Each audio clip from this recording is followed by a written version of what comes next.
I died in my first life with nothing to show for it. No talent worth the name. No sect that wanted me. A body that could not hold chi.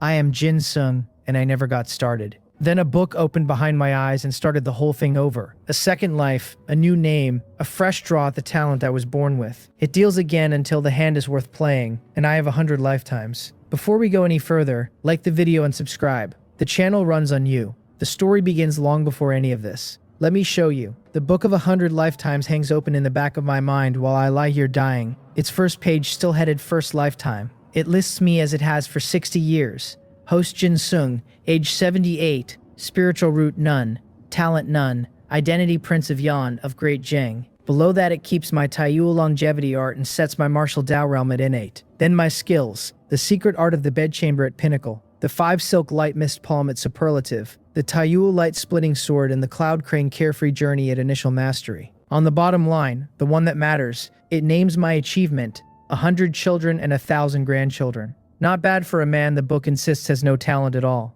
Great Zhang, the Yan region, the Prince of Yan's mansion. I am nearly 80 and my breath has gone thin, because an innate grandmaster is still a body and decades of overexertion have hollowed my vitality to the walls. The room is packed with kneeling children and grandchildren, a sea of bowed heads, and the courtyard outside holds more than anyone has bothered to count.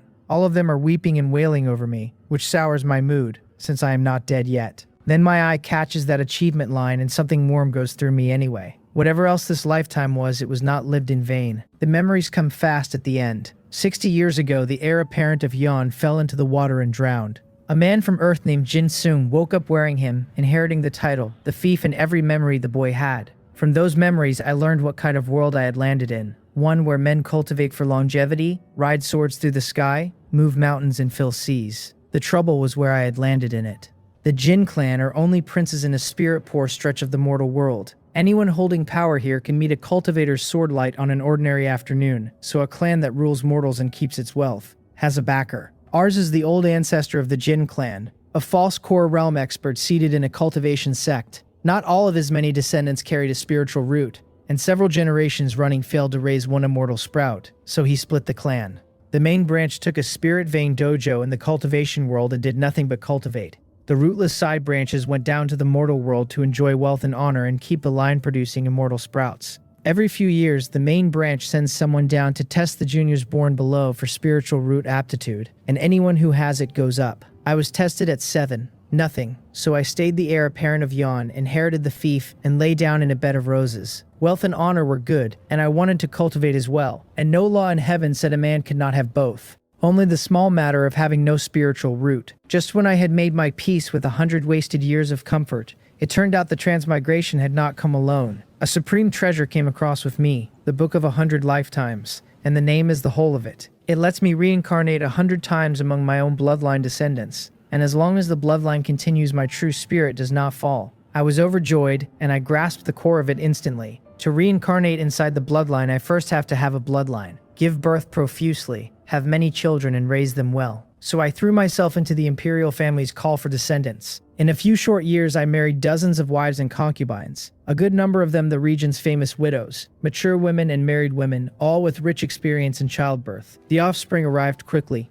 The elders sent down precious tonics and secret arts, and the old emperor exempted the whole Yon region from taxes for 3 years. That decree lit a fire under me. For the people of the Yan region, I worked through the night cultivating the secret art of the bedchamber, striving for perfection until I was proficient in that Tao past any man alive. 2 years later, I brought about another baby boom, and I did not slow until every wife and concubine in the mansion was carrying. Control over vassal kings was loose, and I could leave my fief as I pleased. So began my 7 journeys to Gangnam. Noble birth, money spent lavishly, heroic brows and bright eyes, elegant and poised. Along the way, I left countless romantic tales behind me, with young misses out of scholarly families and female warriors out of the martial world's sects. I was promiscuous but also affectionate, and the second part is why none of them forgot me. Afterward, children I had left outside came to the mansion every year to claim their parentage, and as long as they passed the imperial bloodline test, I turned no one away. Counting the families my offspring married into and the families my wives came from,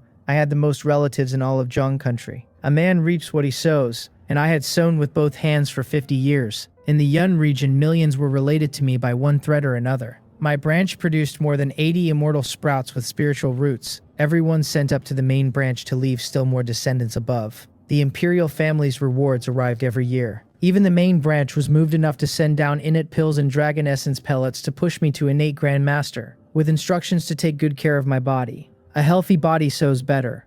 Their reasoning, not mine. In my 49th year, the book lit that achievement quietly on the page. 100 children and 1,000 grandchildren. By my own count, I had the 100 children by 27, so it was the 1,000 grandchildren that dragged the whole thing out. My unfilial sons were a disappointment to the last. Now the faces come back one after another, every one of my confidants surfacing at her youngest and most beautiful. I close my eyes and go down into sleep the way a man sleeps when nothing is owing anywhere. Before long, the weeping thickens and white mourning cloth goes up over the mansion. When word of the Prince of Yan's passing spreads, the people of the Yan region, who have not paid a tax in over 50 years, weep in every household.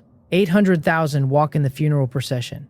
Most of them can claim some blood tie to me. Then chaos, and my consciousness waking inside a void with nothing in it. The Book of 100 Lifetimes floats in front of me, simple and ancient. Scenes run across its first page, a dashing noble prince surrounded by beautiful women, siring 100 children and 1,000 grandchildren. They freeze at the moment I lay on the sickbed. Then the page turns itself, quiet as a held breath, and a blank one comes up with text lighting on it. The first lifetime has ended. The book tells me, and because I carried the achievement through it, I may take one talent. The words come apart into countless brilliant streaks of light, every streak a talent. One faint cyan streak sinks into the page and settles, and the book names it, a low-grade spiritual root. A spiritual root I can cultivate now. Cheongji Market. The core sits on a second-grade spiritual pulse, and because the outermost edges are flat, wide swathes of spiritual fields have been developed there and planted with spiritual rice. Beside an endless run of golden rice, I form the hand seal and call up the cloud rain technique. The magic power drains out of my dantian fast, turning into wisps of mist that climb and gather into a dark cloud better than 10 feet across. Rain falls out of it in a steady curtain, wetting the earth and irrigating the spiritual rice below. It is not ordinary rainwater. There is a trace of spiritual power in the cloud I raise, and the spiritual rice grows fat on it. I walk the cloud across the sky and soak a wide stretch of field through. The grain is setting, which is the harvest itself, so I come once every 3 days. And between the rains, a spirit farmer clears pests and weeds. Pests and weeds in a spiritual field are nothing like the mortal world's kind, which is why 2 techniques exist for them. The metal-edged finger kills pests precisely, and the ice crystal technique finds the roots of a weed and freezes them until it withers. The work has a threshold. A mortal cannot do it at all. A quarter of an hour in, the magic power inside me is scraped empty with a third of my rented land still dry. Second level of chi refining is too low for this. Half a month ago, I broke through the mystery of the womb and woke with my past life sitting in my head. In this life, my name is Dang Yun, and I am 14. Both parents dead. My aptitude a low-grade spiritual root. My cultivation is the second level of chi refining, and I am a spirit farmer attached to the Cheongdi workshop. The strange part is the surname. I am the bloodline inheritance of Jin Sung, and my surname is not Jin, and neither of my parents carried it. What the generation above them was, the boy whose body this is never knew. I had expected a disciple's robes in an immortal cultivating clan. Instead, I am a loose cultivator with mud on his ankles, still thinking about a false core realm old ancestor who has no idea I exist. Unfortunately, I walk into the thatched hut at the edge of the field, sit cross-legged and start recovering. The spiritual energy here runs several grades better than the air at my house, so I have been leeching it for my cultivation long enough to be practiced. Another half hour and I am full, and I cast again and finish the land with the sun already high. Straw sun hat on my head and my stomach complaining, I head home. 7 or 8 minutes of walking brings a block of neat bluestone buildings into view. Detached houses with their own courtyards. Not far off the rural villas back on Earth and very livable. This is the spirit farmer's residential area, and villa number 17 is mine. Halfway there, somebody calls my name, and a dark-skinned youth comes up the road. Ji Peng, my neighbor, 3rd level of chi refining. I ask where he is heading at this hour, and he drops his voice and asks whether I have heard yet. I tell him I have no idea what he means. He grins and says a small secret realm has opened over at Cloud Dragon Mountain, and his eyes glow the whole time he says it. When I ask what a secret realm has to do with the two of us, he says people have already carried Foundation Establishment spiritual items out of the place. An opportunity like this is rare, he says. and he asks whether I want to go exploring it with him. I put a thoughtful expression on my face. Inwardly, I have nothing to say to any of it. The men who can fight over Foundation establishment items are late-stage chi refining at the least, and a third-level cultivator who walks in there is shopping for a grave. Apparently, one grave was not enough for him. He reads my silence as temptation and strikes while the iron is hot. There are spiritual items everywhere inside, he says, and the risk is small because we would only skim the edge, grab a haul and run. Old man Deung told him the last secret realm opened over 40 years ago. A friend of the old man's went in then, made a fortune, and is a big name at the late stage of chi refining today. Old man Deung was too cowardly to go and has regretted it his whole life. Still stuck at the 4th level. Put that way, there really is a sliver of a chance in it. That is exactly why my guard goes up instead of down. Pies do not fall out of the sky. A cultivator at the 3rd level does not invite a 2nd level cultivator treasure hunting out of fellow feeling.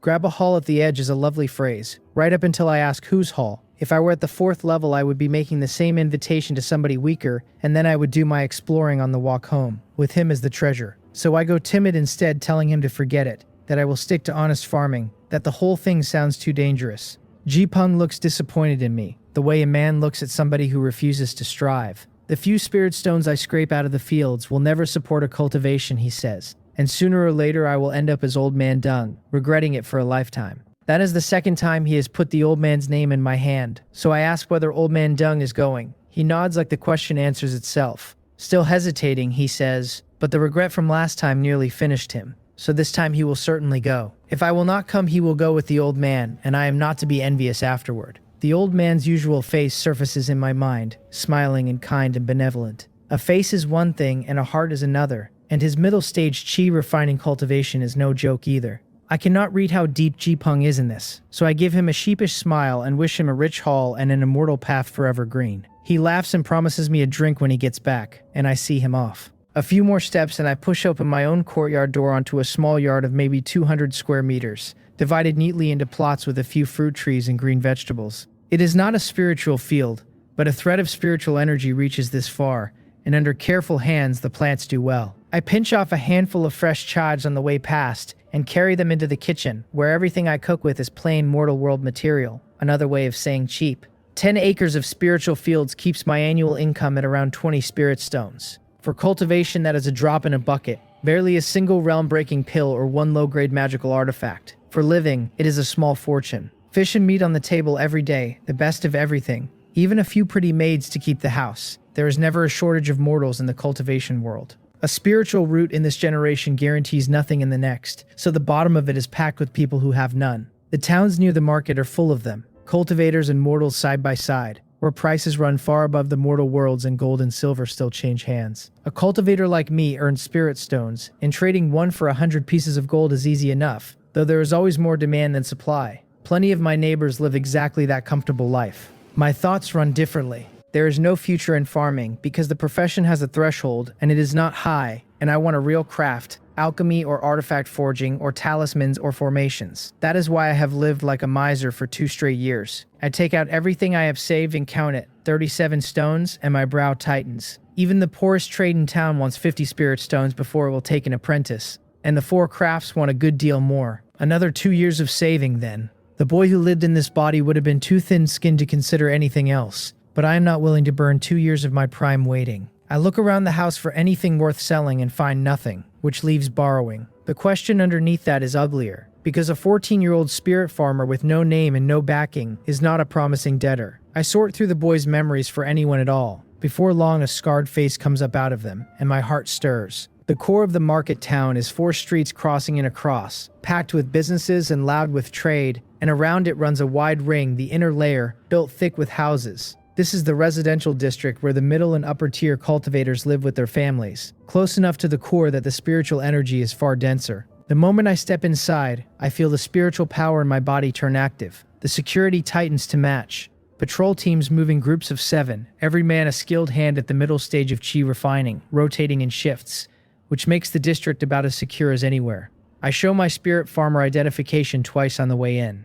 At the eastern end, I find a 2-entry courtyard and knock the brass ring against the door. An old servant asks who I am looking for, and I tell him my father was Dang He and I have come to visit Uncle Chin. This is my first time at this door. Chin Daegang is my father's sworn brother, a late-stage chi refining cultivator and a manager in the market town. When I was small, the Dang and Chin families were close enough that the two men spent all their time together. Then my father went out to hunt demons and never came back. With only a widow and an orphan left, it was not proper for him to visit often, so he sent his wife to help where a woman could. Then my mother went too of an illness, and Chin Gang came and found the boy, left his address, and told him to seek him out if he ever needed anything. The boy never went. He had grown up under strict parents. He was young and thin-skinned, and he was afraid of troubling anyone. So Chin Dagon came to him instead, every harvest season, arms full. Thinking it through now, it is obvious what that was. He was propping the boy up, afraid he would be bullied for his youth, and there was nothing behind it but care. I was too young to know how to hold a relationship like that. I did not even know it was one. They invite me in without any trouble. In the main hall, a sturdy middle-aged man with a long scar down his left cheek sits in the seat of honor, and that is Chin Gang exactly as the memory keeps him. Beside him sits a young man with a scholarly air, features close to his father's but drawn in softer lines. Chin Gang laughs out loud and says, "I have come at just the right moment." Then he introduces the young man as his son Chin Sung, who trains at the Chunghwa sect year-round and rarely comes home. He had been meaning to come see me in a few days, he says, and what a coincidence that I got here first. Then he tells me a piece of history nobody had ever handed me. He and my father agreed that if they had children, they would name them Sang, Yun, Peng, and Yu, and the two families would end up either in-laws or sworn brothers and sisters. Since there is no chance of the two of us making a couple, he says, I should just call the man Hyung. Then he bursts out laughing at his own joke, while Chin Sung smiles at me from the side. The words Chunghwa sect and the Namil Jin clan were the two lineages standing over my last life. I call him Hyung, quickly and respectfully. He answers gently that there is no need to stand on ceremony. That second Uncle Dang saved his life once, and the two families have always been as close as one. For a first meeting, he has only a little gadget he tinkered together himself, and what comes out of his storage pouch is a talisman shimmering with green light. He calls it the Green Light Talisman, and it condenses a green light shield able to block several spells from a middle-stage chi refining cultivator. That is a medium-grade talisman at minimum, which means my new Hyung is already a medium-grade talisman master at his age. Chin Gang tells me to take it and not be polite about it, so I thank him and accept. Only then does Chin Gang bring the conversation to the point. This is the first time I have ever come to visit him, he says, and I have the same stubborn temper as my father. Then he asks with real concern whether I have run into some trouble. I answer honestly and start explaining that his nephew has farmed 2 years and saved up 37 spirit stones. I do not get past the number before he cuts in, startled, and repeats it back at me. 37. He is a manager, so he knows exactly what 10 acres of spiritual fields yield in a year, and the answer is a little over 20 stones at most. That means the boy in front of him has not spent anything on himself in 2 years. He shakes his head and says he had wondered why my cultivation had not budged in all that time, and that I am far too frugal for a child. Then approval comes over his face, and he says it seems I have a plan after all, and asks whether I am saving to learn a craft. I admit it and tell him his eye is keen, that his nephew does not want to farm for a lifetime. He nods and stops asking. He pulls a pouch out of his storage pouch, shoves it into my hand, and tells me there are 120 spirit stones inside. He knows this year's rules for apprentices, and even the worst trades want 60 or 70 in tuition, so if I am willing to learn, I should pick a better trade. Then he says I am not to pay any of it back, that it is support from an uncle, and the tone leaves no room for argument. In my last life, blood relatives came with a reward when a child was born and not a moment sooner. This man is no blood of mine. I had done nothing for him, and I had not even got my mouth open to ask. My face is wet before I know it is happening. I go down and kowtow and tell him his nephew has no way to repay this kindness. He hurries me off the floor, asking why I have started crying, saying that given what he was to my father, he has always regarded me as his own child. I wipe my face and tell him I had meant to save another 2 years, but the secret realm has everybody restless, and watching spirit farmers in their 50s and 60s risk their lives has made me unwilling to throw away years for nothing. I promise to return it with interest one day. He puts on a show of anger and asks what there is to return. He said no need, so there is no need, and one more mention of returning money will genuinely upset him. I decline a few more times for form's sake, but his face does not move, so I stop and tell him I will listen to him.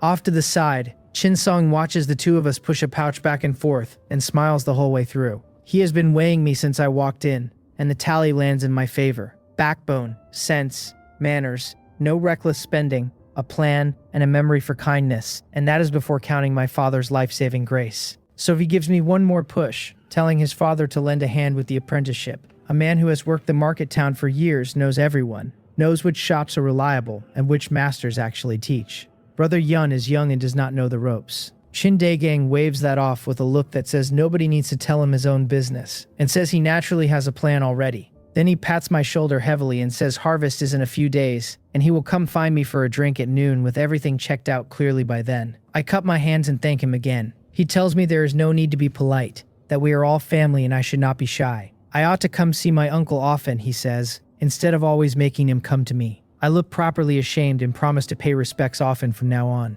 That, he says, is more like it. The trip did better than I planned for, and I am still riding it when I get near home and find a familiar figure at the neighboring courtyard gate. I ask Ji-Peng whether he is back already. He smiles and says he is, and reminds me that he told me so, only the outskirts, grab a handful and run. And how long could that take? Inwardly I am surprised, but I keep it off my face and ask after Old Man Dung in the hall. The old man is back too, he says, and as for the haul, it was so-so, just about enough to buy a low-grade magical artifact. I give him the astonishment he is fishing for, and say the cheapest low-grade magical artifact costs dozens of spirit stones, so he has made a fortune. That inflates him further. It is nothing, he says, only the beginning, and do I regret it now? Then he lowers his voice and tells me he is heading in a different direction in a few days, and asks whether I want to come. I wave it off. Harvest is in a couple of days, and I cannot spare the time. He curls his lip and calls me a coward and tells me to watch him get rich. I nod along helplessly and agree that I am naturally not very brave and cannot do that kind of thing.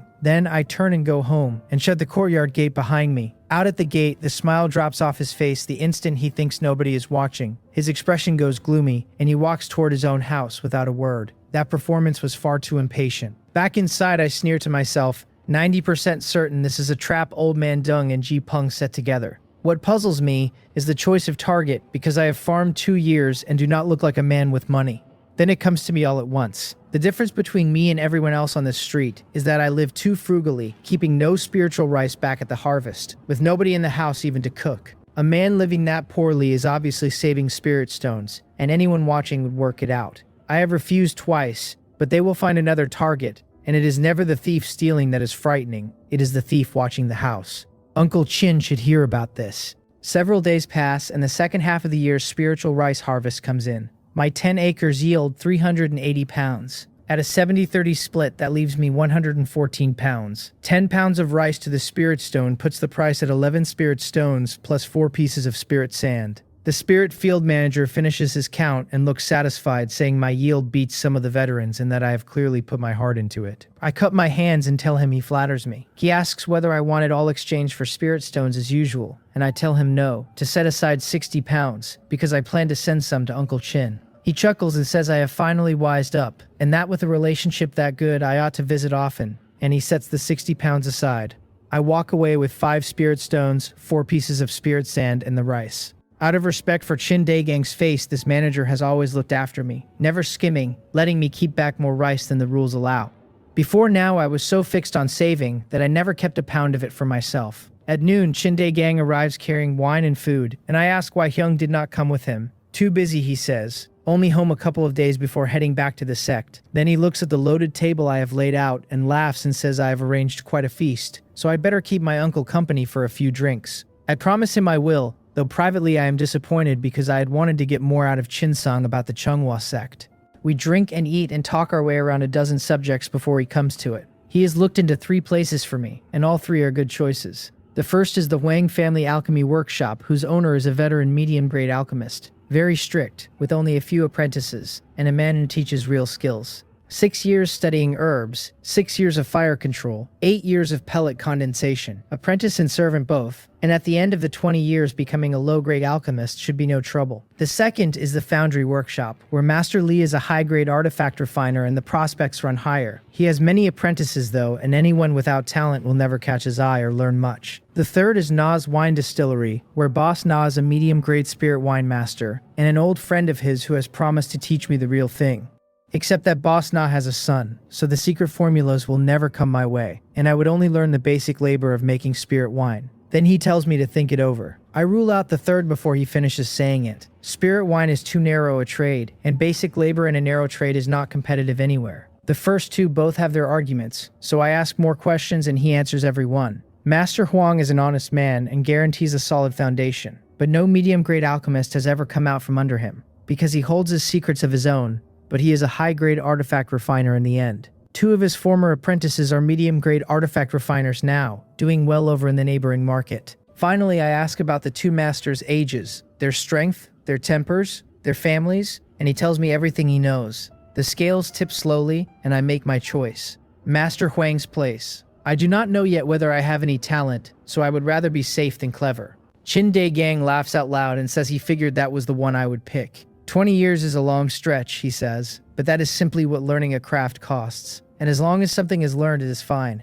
Come find him the day after tomorrow, he says, and he will go with me to formally request the apprenticeship. A few more cups in, the mood loosens, and I take the opening to tell him about the secret realm and Jipeng's 2 invitations. He sets his cup down on the table with a thud. His tiger eyes glare and the scar makes his whole face fierce, and he claps my shoulder hard, his voice full of relief. Not bad, he says. I have some wits about me. I have the shadow of my father in me. People like that always have bad intentions. Leave the matter with him and put my mind on the craft. I tell him I will trouble him with it, and he nods. Then he starts handing over his experience. He has worked this market for half a lifetime, and he knows every deceptive trick and every scheme the rogue cultivators around it run. He breaks them down one at a time and lays them out plainly. I file each case away without a word. At the end, he sums it up. As long as a man is not greedy himself, he says, other people's traps are not easy to fall into. Then he shakes his head, because too many people cannot govern their own greed. I nod, and I mean it. Not greedy is an easy pair of words to say and a brutal pair to live, especially for cultivators chasing higher realms with the clock running against their lifespan.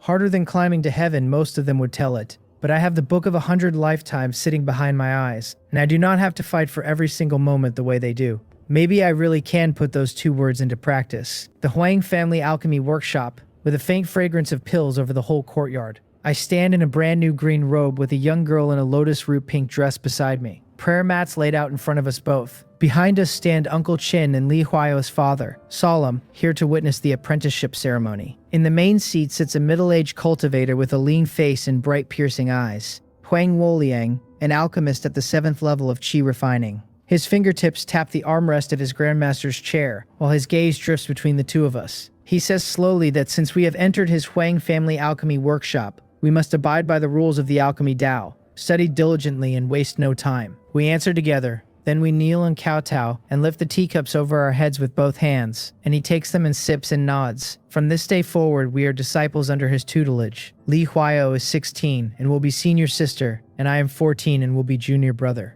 Then he beckons toward the side of the courtyard and calls everyone over, and several young men and women come across with upright posture and an extraordinary bearing about them. 3 senior brothers and 3 senior sisters, introduced one at a time. I cup my hands and greet all of them in a clear voice, and Li Huaio follows with the elegance of a well-bred young lady. Every one of them looks back at us warmly, with smiles in their eyes. Then a petite figure comes running out from under the corridor with her skirt flying, about 12 or 13, gold bracelets on her wrists and 7 jade bells strung along her belt. She is dressed in white as pure as snow, her features exquisite as a painting, still childish and already promising something remarkable. Huang Woliang points at her and smiles and says this is his daughter Wang Yu, our little junior sister. She plants her hands on her small waist and objects on the spot. She served him apprenticeship tea only a few days ago, so the 2 of us entered after her, and there is no possible way we should be calling her junior sister. Her almond eyes go wide and her small face puffs up like a little fox, with its fur standing on end. Huang Woliang is stunned for a moment. Then he remembers the apprenticeship tea his daughter played at half a month back, bringing him a bowl of tea and grinning about it, and privately decides the little girl has swindled him. He stays calm on the surface and amends it for us. Wang Yu is young, but she entered before us, so she is little senior sister. Li Huaio looks down at a girl half a head shorter than she is, and calls her little senior sister with visible reluctance, and gets a curled lip and a light hum in return. I bow and call her senior sister with full respect. She beams instantly, her chin tilting up, and the look she gives me says that at least one of us knows his place. The seniors around us cannot hold their laughter in, and senior sister Yu teases that Wang Yu has been the little junior sister for years, and finally gets a turn at being somebody's senior. 3 days later, in the early morning, Huang Woliang announces the new arrangement in the alchemy room. Zhang Wol and Na Un are to lead the new junior brother and sister in identifying and preparing medicinal herbs, starting tomorrow. Zhang Wol answers with a cupped fist salute, excitement showing at the corners of his eyes. Na Un presses her lips together and smiles lightly, and every other senior in the room wears the same gratified expression. Only Li Huaio is baffled, and she tugs my sleeve and whispers to ask why anyone would look forward to more work. I smile and say nothing, because the answer is the whole ladder. 6 years of medicine, 6 years of fire control, 8 years of pill condensation, 3 steps in order. Nobody enters the fire room before mastering medicine, and nobody condenses a pill before mastering fire. Each step is worked by 2 disciples, 1 male and 1 female. Jang Wool and Na-un only get their turn upward because we arrive to take the bottom rung, and the moment we have the basics, they move into the fire room. The pair above them moves to kill condensation, and the pair above those is ready to finish altogether. New disciples are good news for every disciple here, which is why there is almost no competition under this roof. 2 months go by. The medicine room is rows of shelves with dozens of kinds of materials sorted onto them. I squat at a bluestone platform with a stalk of ebony grass in my fingers, stripping the withered leaves off it the way Jang Wool taught me. My days go to practice and my nights to transcribing the medicinal manuals under an oil lamp. By now I have the processing techniques and the essential properties of dozens of basic materials down cold.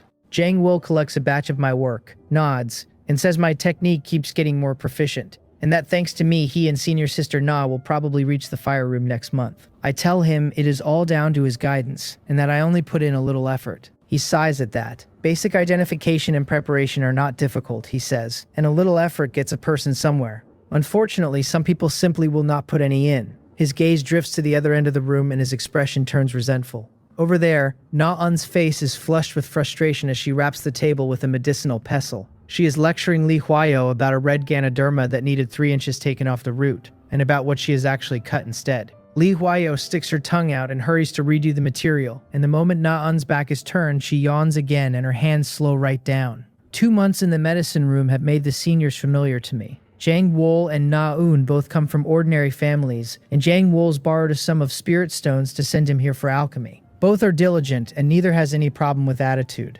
Li Huayo is another matter. She comes from a branch of the Foundation Establishment Li family. Her father a late-stage chi refining cultivator with considerable wealth. And as the youngest daughter she has been thoroughly pampered. There is nothing wicked in her, only a total absence of any wish to strive. Jang Wool pats my shoulder and tells me that stuck with a pure senior sister like that. I have a long road ahead of me, kid. I only smile.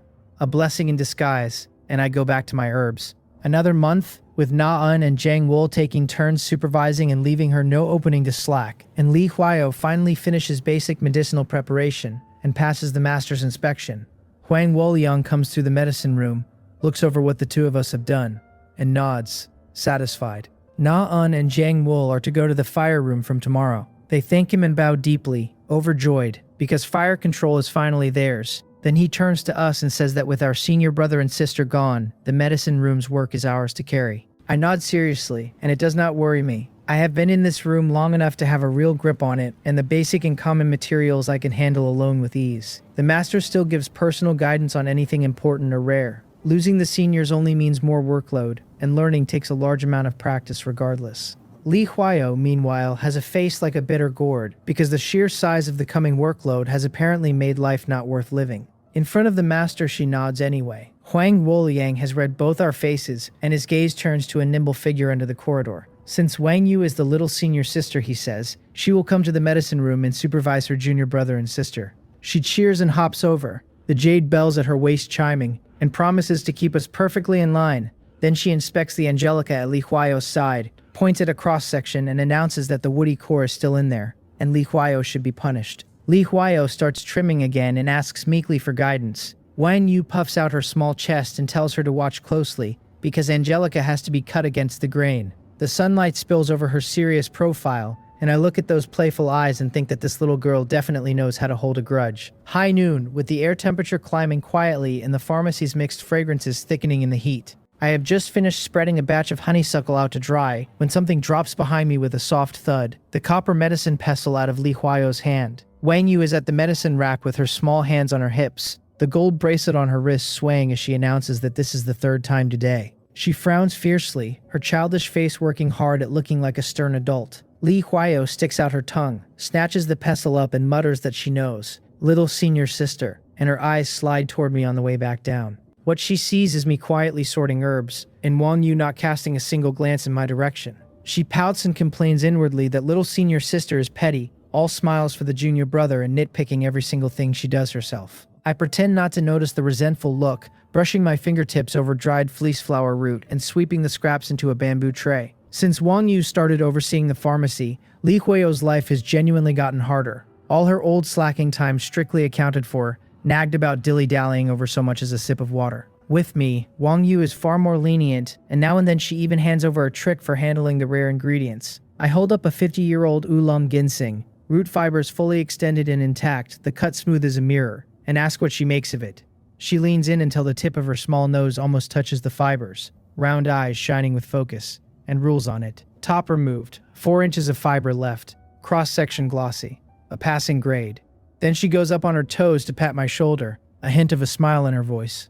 "It is much better than the astragalus I ruined last time," she says, "and Yenny is progressing quite fast." The nickname makes the herb shears and Li Huio's hand snip clean through an extra stem. She goes sour, looking at the small mountain of herbs still piled in front of her, and then at the pile I am nearly through. Then she pulls a face at Wang Yu's back and ducks her head to look busy. 2 more hours, and Wang Yu is too bored to keep standing over anyone. She hauls an ebony go board out of the cabinet and drops it on the low table with a clatter, and the stones start falling with crisp little clicks. She holds black in one hand and white in the other, her small brow furrowed while she works through a game manual. She is so absorbed that she never notices Li Huio stuffing candied fruit into her mouth over by the greenstone table. Li Huio slacks a good while, then sees the mountain of herbs still waiting, sighs, and gets a new idea behind her eyes. She creeps over with a voice soaked in honey and says that playing Go alone must be boring and offers to play with her. Wang Yu does not even look up. The black stone lands on the center point while she says that this is another attempt to slack off. Li Huio should not even think about roping Yuni in to help, and any more dawdling will earn her a night copying out the classic of 100 herbs. Li Huio wilts on the spot and trudges back to her platform, sticking her tongue out at me as she passes. I keep my head down over the herbs and swallow the smile. Every so often I glance at the girl at the board, and something stirs. I was a prince once, with a great many beauties adding their fragrance to my study, and I picked up a great many hobbies in that lifetime. In literature and the arts, I could have sat down across from any emperor who ever set brush to silk. Go was one of my better ones. It is 5 in the evening before I finish the last kind of medicine. When I come to the table, Wang Yu tosses the white stone down and glares at the board, demanding of nobody why the 70-second move refuses to work. Her cheeks are flushed and there is a fine sweat on her forehead, which only adds to the picture. I tell her softly that my work is finished. Only then does she notice me, and her eyes light up before she remembers the stern face and tells me to bring it over for inspection. She follows me to the rack, sliding a finger along the herbs, picking one up here and there to sniff it, and finally pronounces it adequate. 5 years later, and the pharmacy has barely changed at all. The same thick medicinal fragrance, the same herbs sorted along the same shelves. The people inside it are another story. On a table of moderate size an ebony chessboard lies spread out, and the boy and girl from back then have both shed their childishness. I am 20 now, in a green robe that suits a tall straight back, holding a black stone with a steady brow. Across the board, Huang Wang Yu wears a fluttering white dress, with her hair caught up in a golden ring, and her eyes are as bright and as lively as they ever were. A light click, and she sets a white stone down. She tilts her head at me with a small smile, dimples, showing the charming innocence of a young girl, the golden ring swaying with the motion. My last move looks loose but is hiding a follow-up, she tells me, and she has seen straight through it. I laugh softly and invite her to have a look at this one instead. Not far off, at a bluestone platform, Li Huio has grown up too. She is slicing poria with a copper knife, the blade rising and falling while her gaze keeps drifting toward the board. What she sees over there is Wang Yu leaning in to watch me place a stone, the tips of her hair almost brushing the back of my hand. Li Huio curls her lips into a matchmaker's smile and enjoys the whole sweet picture. The man is handsome and the woman is pretty, she decides privately, and even their chest looks like a perfect match, and she cannot bear to look. She never once takes her eyes off it. The corners of her mouth creep into crescents, and her knife gets lighter and quicker. Wang Yu's head snaps around, sharp eyes catching that smile, and she drags out the accusation that junior sister is slacking again. Li Huio sticks her tongue out, ducks her head back to the medicine and mutters that she is not, and slices the poria crooked for her trouble. Inwardly, she grumbles that all little senior sister knows how to do is bully her, while she is so gentle with her brother Yun, and that the whole thing is unfair. I place a black stone and ask about the new apprentices she mentioned. Her father says they arrive next month, she tells me, sitting up straight and turning a stone in her fingers. If anyone asks her, I have been stuck in the pharmacy far too long and should have gone into the fire room ages ago. Her cheeks puff out like a dissatisfied squirrel. I tell her the master has his own arrangements, and 6 years of studying medicine means 6 years. She points out that the old man wrote that rule himself, the one about fire techniques being hard to master when medicinal knowledge is not solid. I tap the board and tell her, gently but seriously, that the master is doing it for my own good, because medicine is the foundation of alchemy and cannot be hurried. She curls her lip at that, then leans in close and drops her voice to ask whether I've reached the peak of the 3rd level of chi refining. I rub the black stone between my fingers and tell her soon, 2 months at the most. She sighs and says cultivation is too difficult. I look at her fondly and tap her brow with one finger. A girl who spends 3 days fishing and 2 days drying the nets has not earned a right to call it difficult. She has the same aptitude I do, a low-grade spiritual root, and our cultivations are barely apart, both of us at the middle stage of the 3rd level. She is 2 years younger, which sounds impressive until the circumstances get counted. I have rarely had a spare pill or a spare pound of spiritual rice to burn on cultivation, and I lean on the most basic spirit vein dojo in the market. She has never once wanted for pills or rice, and she has come exactly this far. She has not put her heart into it, and she does not pretend otherwise. Sitting in meditation refining chi is boring. She giggles, and since she is not planning on foundation establishment in this lifetime, there is no reason to work that hard. I nod and let it go, because she is not wrong about how difficult the climb is. For a cultivator with a low-grade spiritual root working from a basic spirit vein dojo, the first 3 levels take 4 or 5 years each. The middle 3 take 7 or 8, and the last 3 more than a decade apiece. All of that is only the accumulation of chi refining, the slow swelling of dharmic power in the body. It is like piling earth into a mountain, and every strand refined shows as progress. A bottleneck is the other thing entirely. Day after day with nothing to show is real torture, and plenty of people sit in one level for decades until the will to advance dies in them. Cultivation is a race against the clock. Vitality declines at 60, and a man who has not reached foundation establishment by then has no hope left in that life. Wealth, law, land, and companions. And wealth comes first on that list for a reason. Because a cultivator with mediocre aptitude who cannot afford pills never even gets the chance to make the attempt. Wang Yu catches me spacing out and waves a hand in front of my eyes, smiling craftily, asking what I am thinking about. Then she tells me to wait for her in the bamboo grove to the east later, because she has something to say. She winks with a flash of mystery in her eyes, exactly the look she used to wear when she was cheating at chess. Only her features have filled out since, which has made it prettier. I nod. With the master's unspoken permission, the 2 of us settled what we are to each other years ago, and going out together now and then is nothing remarkable. At dusk, the apprentices drift out of the alchemy workshop, and I walk to the place we agreed. East of the bridge, the bamboo grove has gone warm gold, and the river breeze comes through damp against my robe. I wait a while before Wang Yu comes running with her skirt gathered in both hands, the hem flying, her footsteps a light string of sounds along the bank. She looks up at me smiling and asks whether I have been waiting long, and I tell her no. We sit leaning against the bank listening to the water go by, and talk for a while about nothing. Then she fishes a small green jade bottle out of her sleeve, pushes it into my hand, and tells me to guess. I pull the stopper and a rich medicinal fragrance comes out with a purple pill inside, no bigger than a grape, faint spiritual light on its surface. A purple cloud pill. My heart jolts, because I know it on sight. A realm-breaking pill for the bottleneck a cultivator hits on the way to the middle stage. With low-grade spiritual roots, neither of us is getting past that bottleneck. Without one.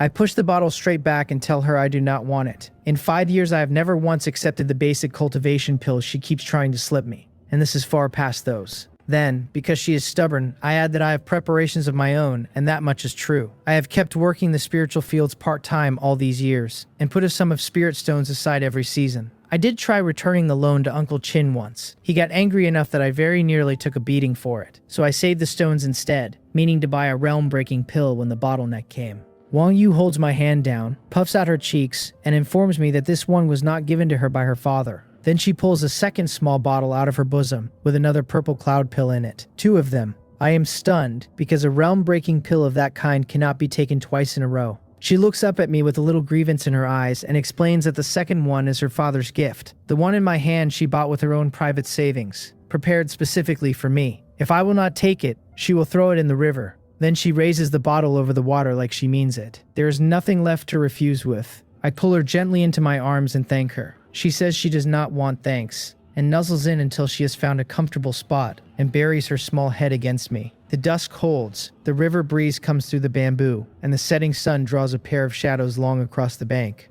Deep in the grove, a figure in a green robe stands watching the 2 of us on the riverbank, and I never notice him. Huang Wolyang lets a gentle smile curl on his lips, and then he quietly goes back into the twilight.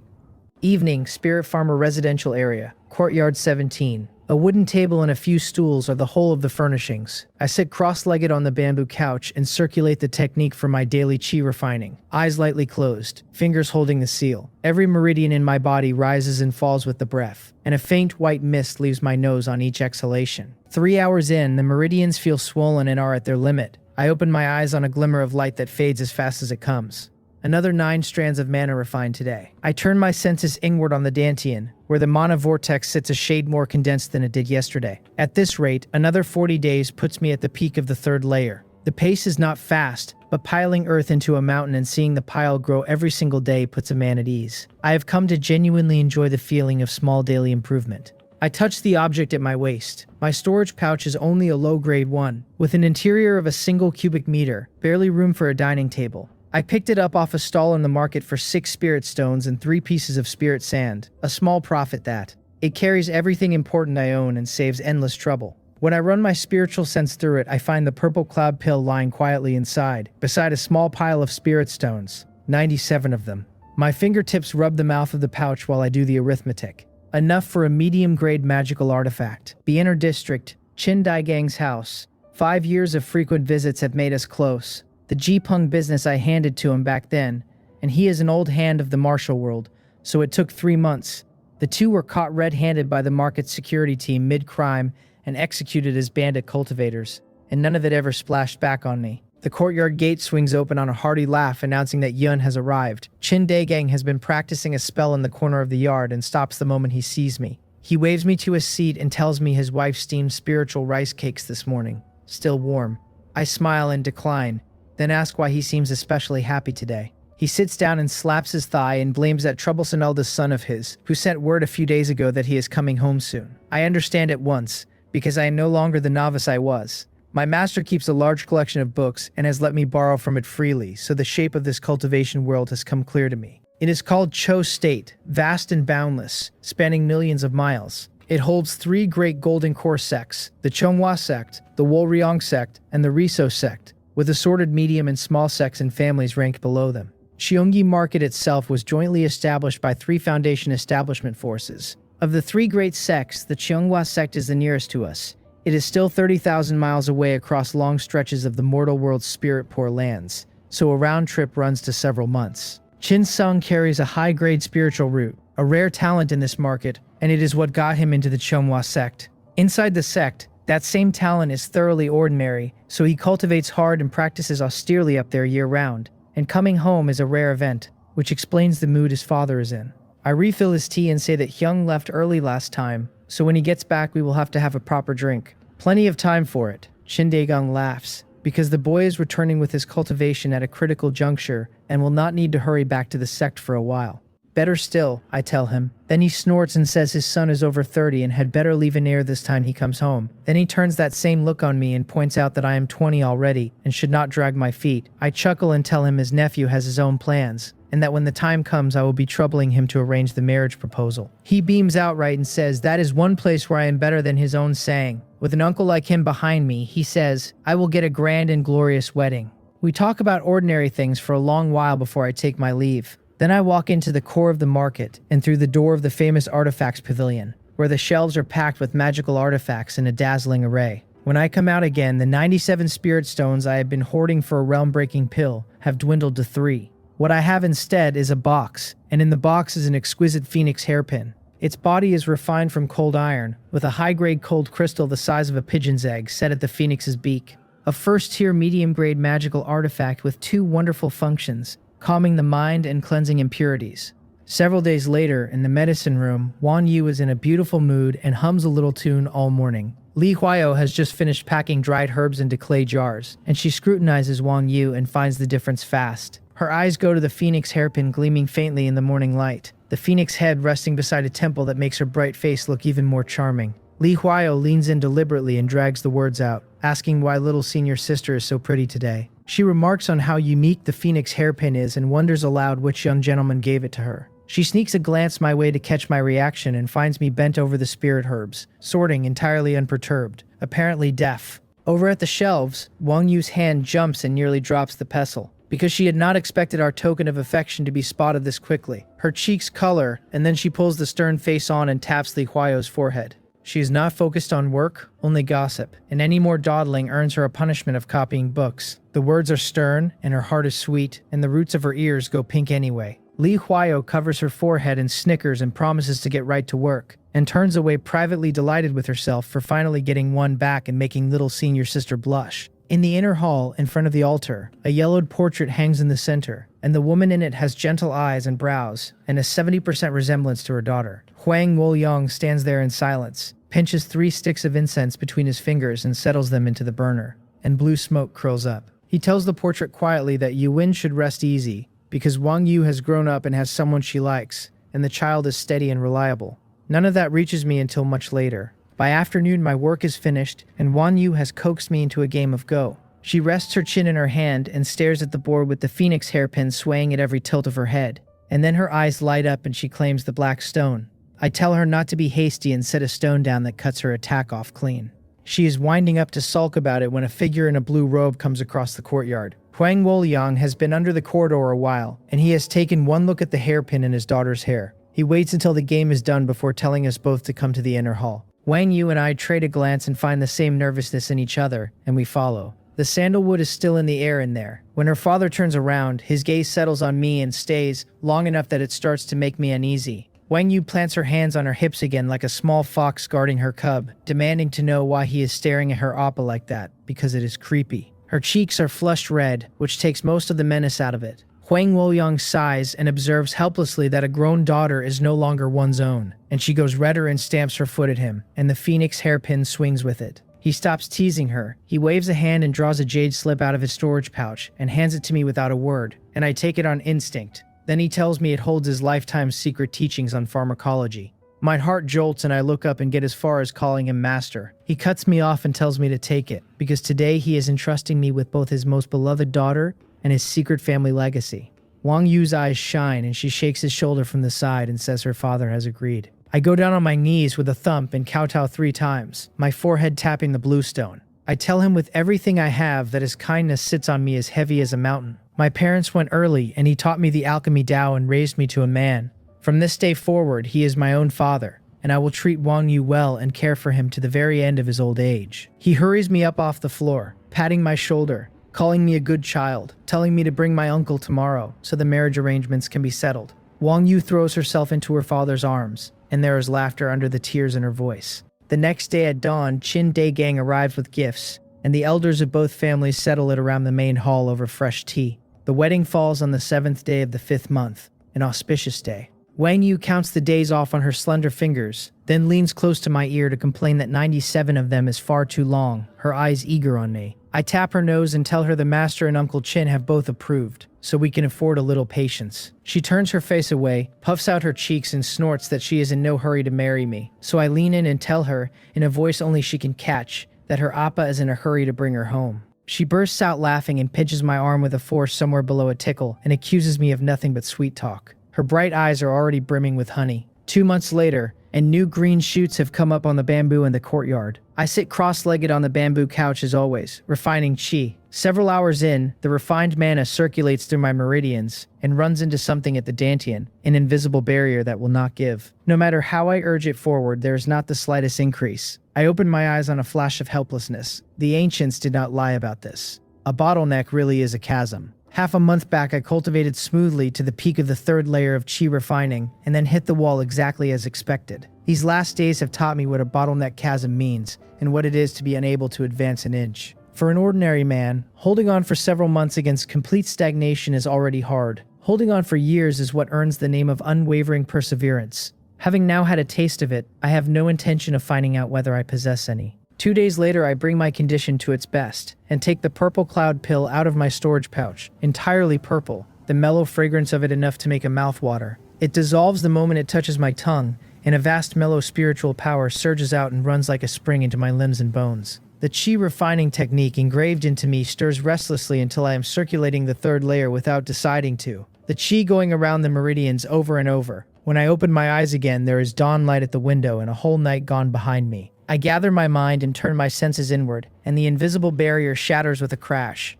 The mana in my body flows abundantly as spring water, better than 20% denser than before, and when I circulate the 4th layer technique, it runs smooth without the least obstruction. Fourth layer of chi refining, the middle stage. The power of that pill truly works wonders, and I am overjoyed with it.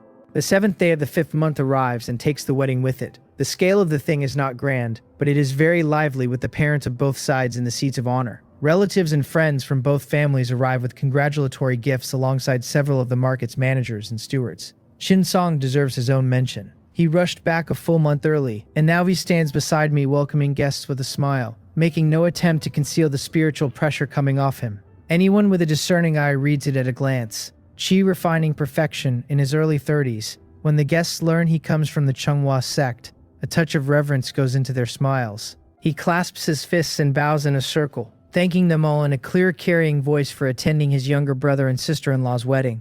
He says he rushed back from the sect himself and is still dusty from the road, and asks their forgiveness for anything lacking in the hospitality. The guests look at my wife and me with distinctly higher regard after that, and I am deeply moved. Chin Sung pats my shoulder and tells me we are all family and there is no need for formalities. By dusk, the clamor has thinned, and the guests have gone. I walk briskly toward the bridal chamber where red candles burn bright and fill the room with a festive glow. Wang Yu sits on the edge of the bed, with her graceful figure faint beneath the red veil. The moment I lift it, my breath hitches, because the young woman in the long red dress has cheeks flushed like peach blossoms and is breathtaking. Those lively eyes are misty now and still astonishingly bright, and she calls me husband, shy and soft. I reach out and brush the stray hairs off her forehead and tell my wife it is time to rest. She refuses on the spot, looking up with a flicker of mischief, pointing out that we have not drunk the cross-cupped wine yet, and asking whether I really mean to skip it. She has amused me into it, so I fetch 2 jade cups and pour. As our arms intertwine, her fingertips scratch lightly at my palm until it itches,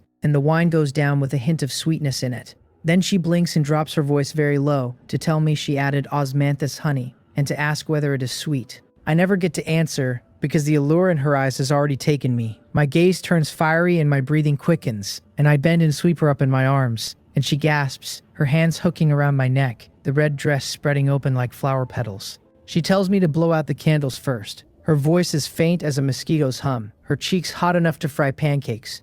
I lower my head and chuckle by her ear, my breath brushing her earlobe, and tell her no, because I could not bear to miss a scene that beautiful. She accuses me of being bad and bullying her. The red candles flicker and throw 2 silhouettes onto the gauze bed curtain, entwined into one gentle tableau. Outside the window, the moon climbs quietly onto the sill, hears the soft laughter coming out of the room, and seems to grow shy and hide itself in the clouds. After the wedding, I move into the alchemy workshop to live. For a solid month, we are newlyweds in the full sense, as inseparable as honey and oil, with no distance left between us anywhere.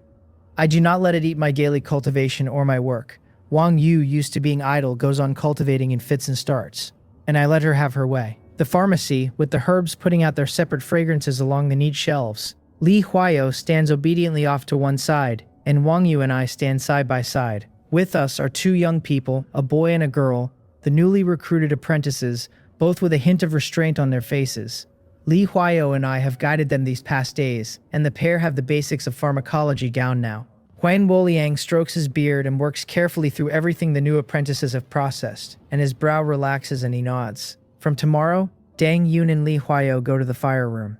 Li Huayo's eyes light up and her fist closes on air. The pharmacy's work is trivial and grinding. Washing herbs, cutting herbs, drying them, every task tedious and hard to sit through. And the fire room is where alchemy actually begins. The Tao of fire control is profound, and the work is relatively leisurely on top of it, so her delight is not hidden for a second. I am pleased too, and for another reason. My father-in-law handed me his secret teachings in private, and none of the rules on the surface have been bent by an inch. I am still climbing the same ladder in the same order as everyone else. Huang Woliang gives the new apprentices a few last instructions, the key points for storing medicinal herbs among them, then walks out with his hands behind his back. The 2 apprentices bow hurriedly to the 3 of us, and thank their senior brother and senior sisters for these past few days of guidance.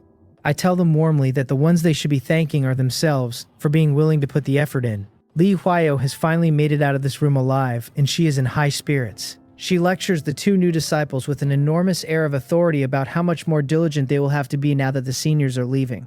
Wang Yu covers her mouth and giggles at the sight. At noon in the inner hall, I brew a pot of green tea and hand my father-in-law the cup with both hands, respectful and well-practiced by now. He watches the steam curl off it, takes a sip, and asks slowly what insights I have taken from the secret records of pharmacy after several months with it in my hands.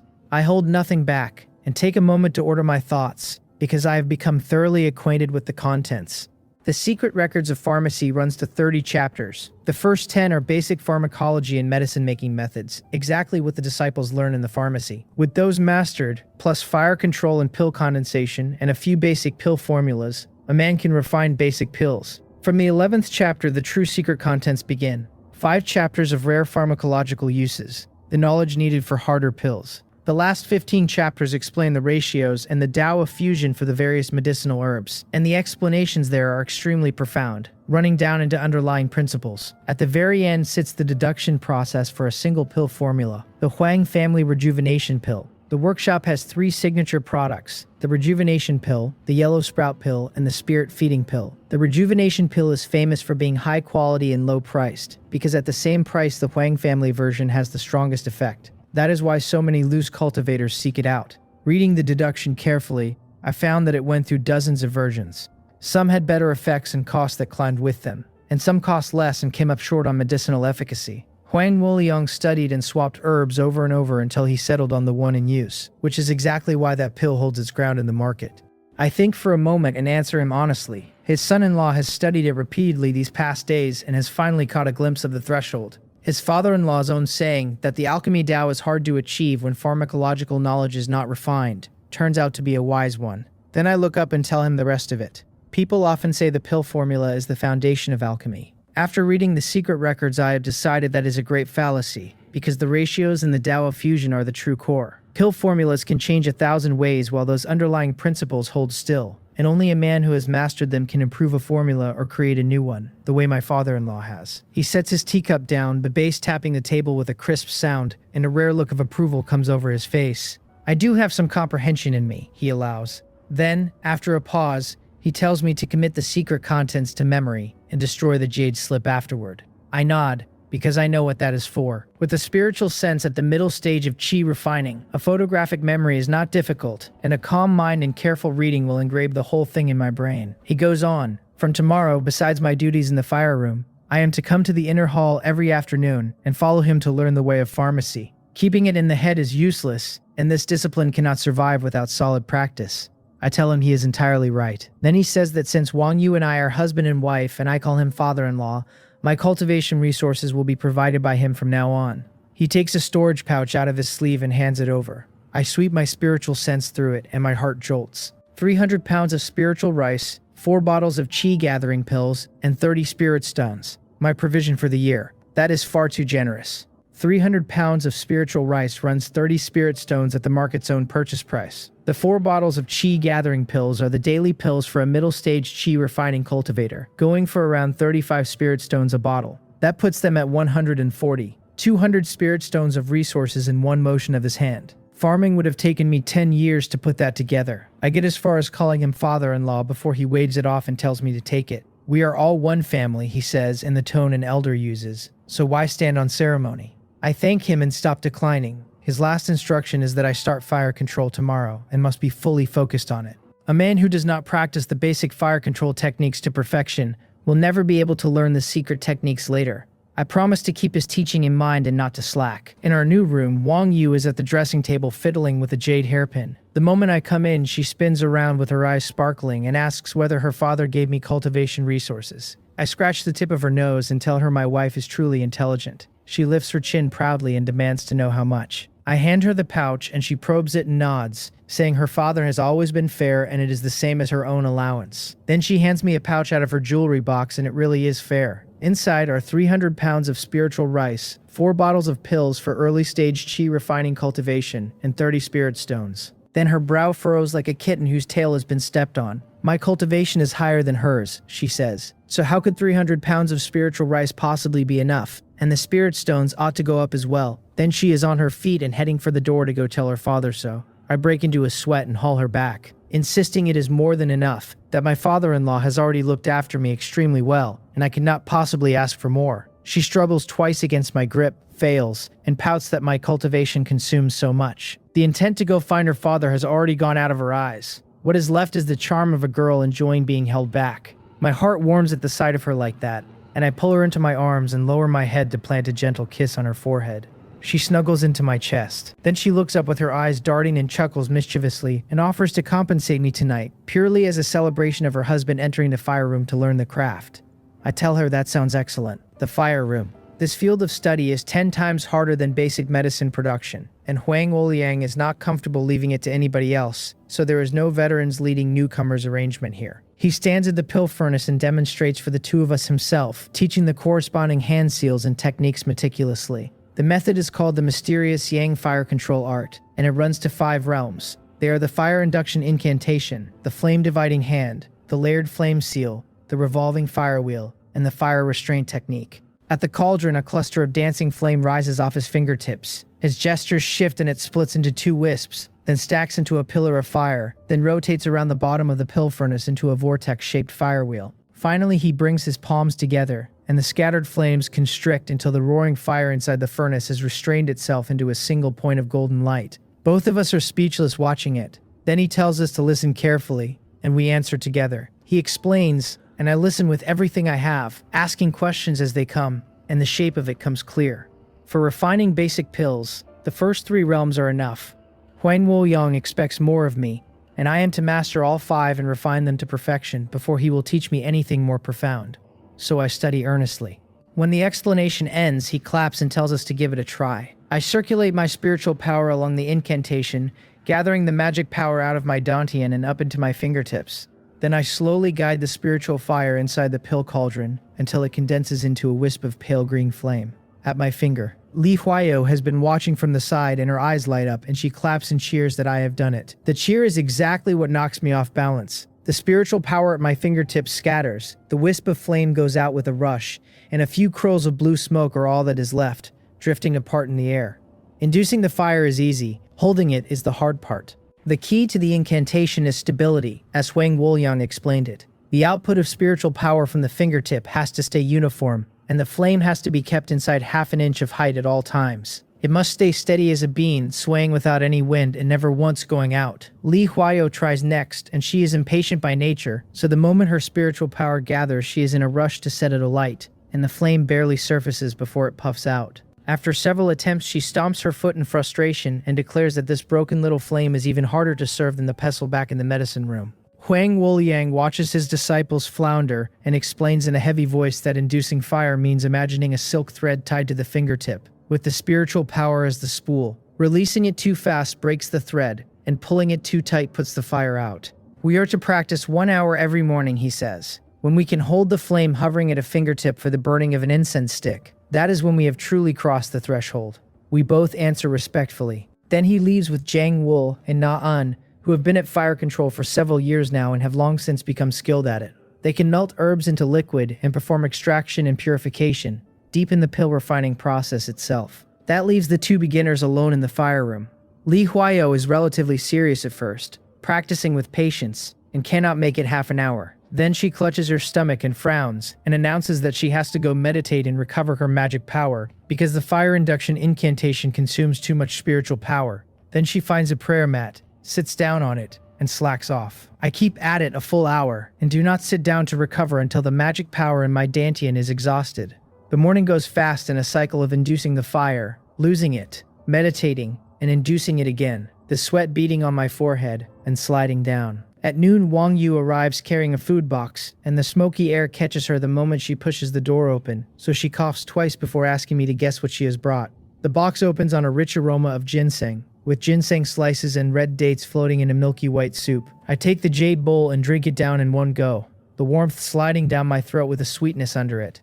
Then I tell her loudly that my wife's ginseng soup beats any delicacy of mountain or sea. I ate at a prince's table for an entire lifetime, so that ranking means something. The praise sends the corners of her eyebrows flying up into crescents, and she promises to bring more tomorrow. Li Huayo finished her own bowl a while ago and is still smacking her lips. She pats her round belly and clamors that little senior sister is beautiful, kind-hearted, and a great cook, and asks for another bowl. Wen Yu tells her to dream on and adds that anyone who did not know better would think the soup had been brewed for her. Li Huayo, thick-skinned from long practice, blinks and looks pitiful. Wang Yu has a sharp tongue and a soft heart, and after all these years of friendship, she was never going to begrudge the woman a bowl. She pours it out while complaining that all Li Huayo knows how to do is freeload meals. Every day after that, I am up before dawn practicing the fire induction incantation, and the flame at my fingertip goes from lasting a moment to standing steady for the burning of an incense stick. Every afternoon, I study pharmacology with my father-in-law, and while I have no extraordinary talent for it, I am diligent enough to progress steadily. Evenings belong to the two of us and our cultivation.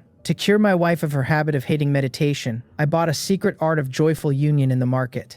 It combines the pleasures of life with chi refining cultivation, changing positions as it goes. Wang Yu became enthralled faster than I expected, and her cultivation has climbed to the peak of the 3rd level, ready to break into the middle stage.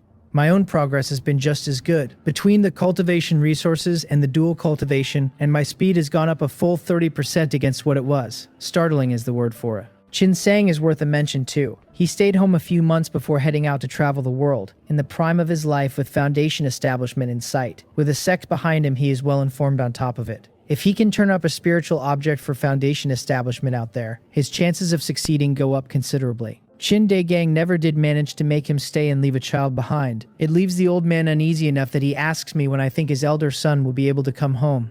I tell him Hyung is a favored son of heaven, and that this journey will surely bring him the opportunity and the foundation establishment with it.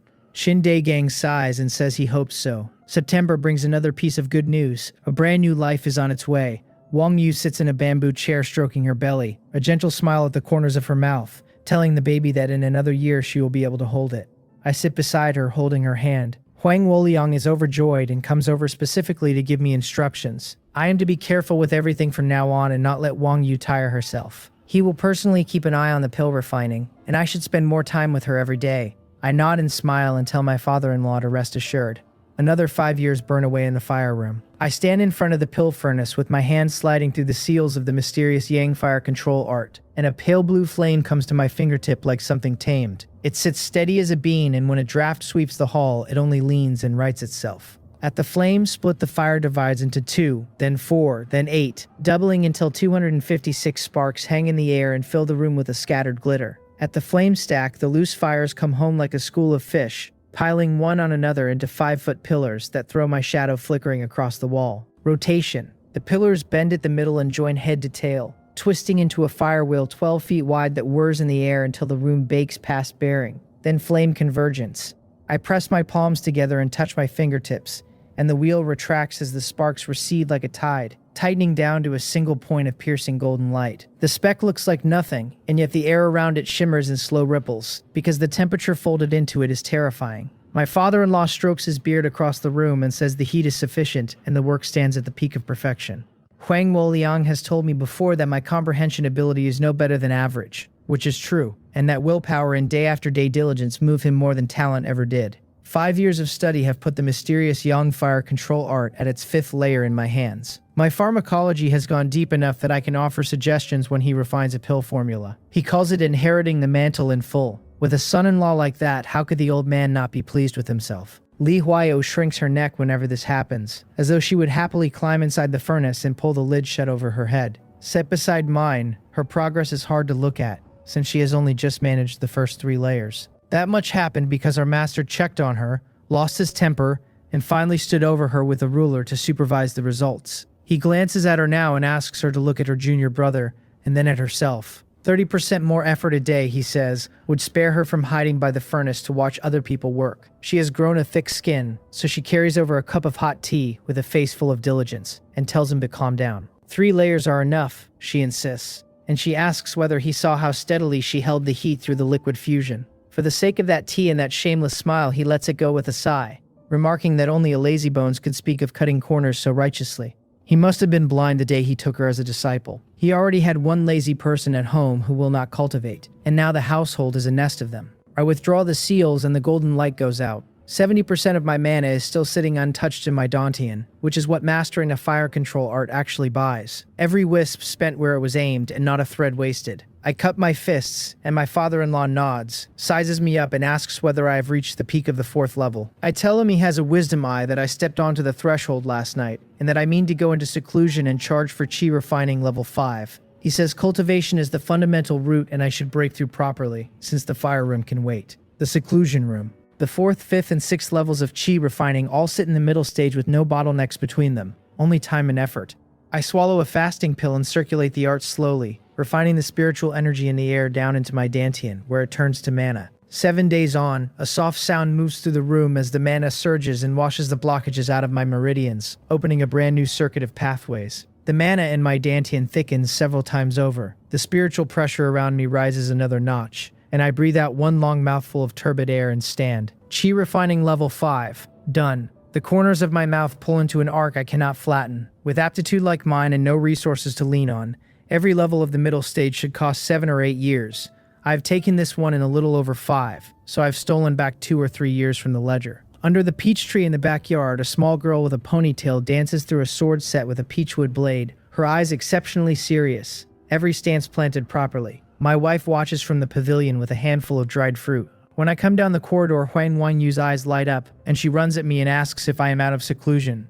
I open my arms and catch her with the scent of her hair right under my nose. I tell her I had a breakthrough, so of course I came out, then ask whether she practiced while I was gone. She burrows into my chest, blinks with a guilt she cannot hide, and says of course she did. She has never once lied to me successfully, and she has never once stopped trying. Her lazy nature has clearly acted up again, so I pinch her cheek and lean toward her ear and tell her that her husband will have to supervise her closely tonight. The tips of her ears go red, she calls me indecent, and she pounds my chest with her small fists, charming past describing. We have not seen each other for days, so we stand there a while and whisper about the private matters of the bedroom. Dang Huijin saw her father come out of seclusion long ago, and still finishes the entire sword set before she stops. Fine sweat standing on her forehead. Only then does she run over and hug my leg and announce that at last there is someone in this house who can practice the sword with her. I stroke her head and promise to keep her company.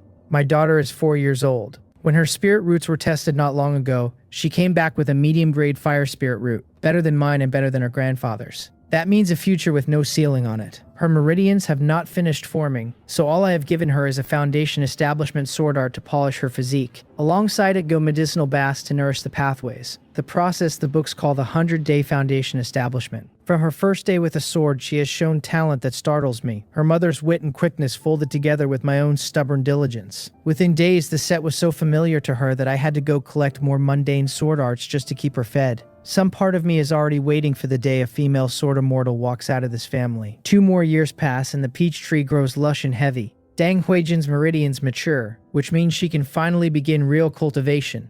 Huang Yu and I go looking for a high-quality fire attribute chi refining cultivation technique for her, and we come back with the 3 Suns Golden Transformation mantra. In the cultivation room, she wears a cloud-patterned robe, her small figure folded on a prayer mat with her hands over her lower abdomen, circulating the mantra in earnest for her first chi refining session. Wang Yu and I sit at either side of her with faint traces of mana swirling around us, guarding her. After several sticks of incense burn down, she opens her eyes with her pupils darting everywhere, and tells us she has refined a strand of mana. I touch her wrist to check, then tell her that is exactly right, and she should keep her mind steady and keep going. Her mother clenches both fists and waves them to cheer her on. She holds the posture for 4 full hours and does not stop until her meridians are swollen and aching. 9 strands in one sitting. I pat her head and tell her our daughter has real perseverance. Wang Yu pinches her cheek and remarks that a medium-grade spiritual root truly is impressive, since her own mother managed only 4 strands. I declined silently to use my wife as a measuring stick. Given her personality, she never sat still for that first session at all, and I doubt she lasted half an hour before finding an excuse to slip away.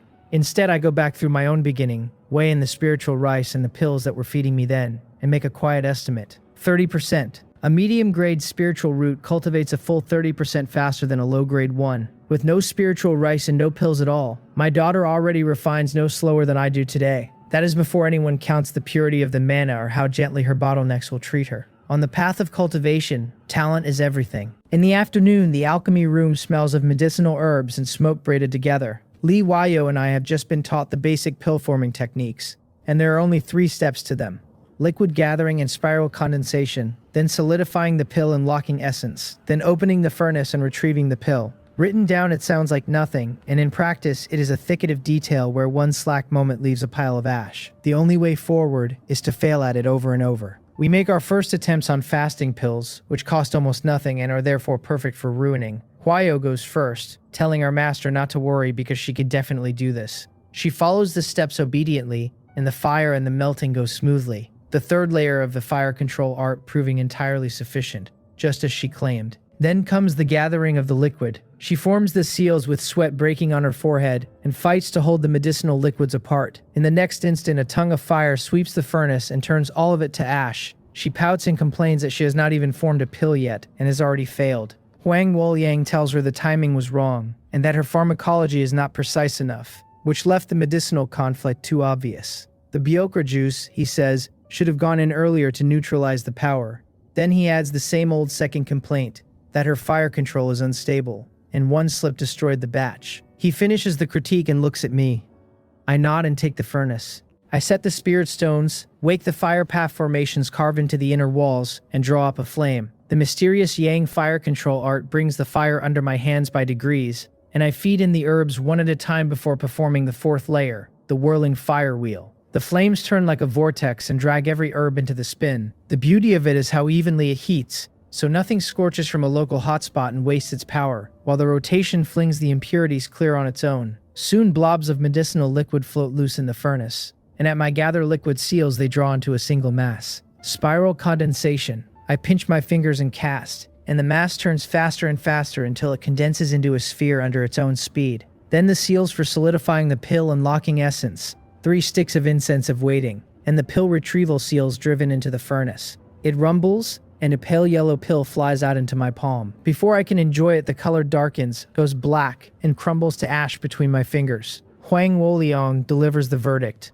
Fire control, melting, gathering, spiral condensation, and solidifying were all commendable, he says, and my foundation is solid. The locking of the essence and the retrieval were wrong because I opened the furnace before the spiritual energy was sealed in, and it leaked straight back out. Even a lucky success on that timing would have produced a waste pill. He demonstrates the technique again and walks me through the exact place my hands went astray. The second time, Huayo improves a little and then fails at pill condensation.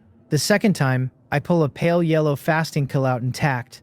My father-in-law picks it up, sniffs it, and says the color is uniform and the fragrance faint, that it holds about 70% effectiveness, and that it passes. Then he warns me against complacency, because the fasting pill is only the beginning. I have watched him refine the same pill, and has come out glowing with a spiritual vein marked across the body, high quality at 90%. Above those, he says, sit top-grade pills carrying 2 or 3 spiritual veins at 99%, with almost no pill toxins and almost no impurities left in them at all. I only learned later what came through the main gate of the Qin residence that same season. The doors push slowly open, and a middle-aged man stands there in blood-stained clothes, his face weathered raw, a swaddled infant against his chest. Qin Daegang rushes forward to hold his son up, and his expression changes the moment he takes in the blood. Qin Song hands over the baby and says in a raspy voice that this is his son, Qin Wan.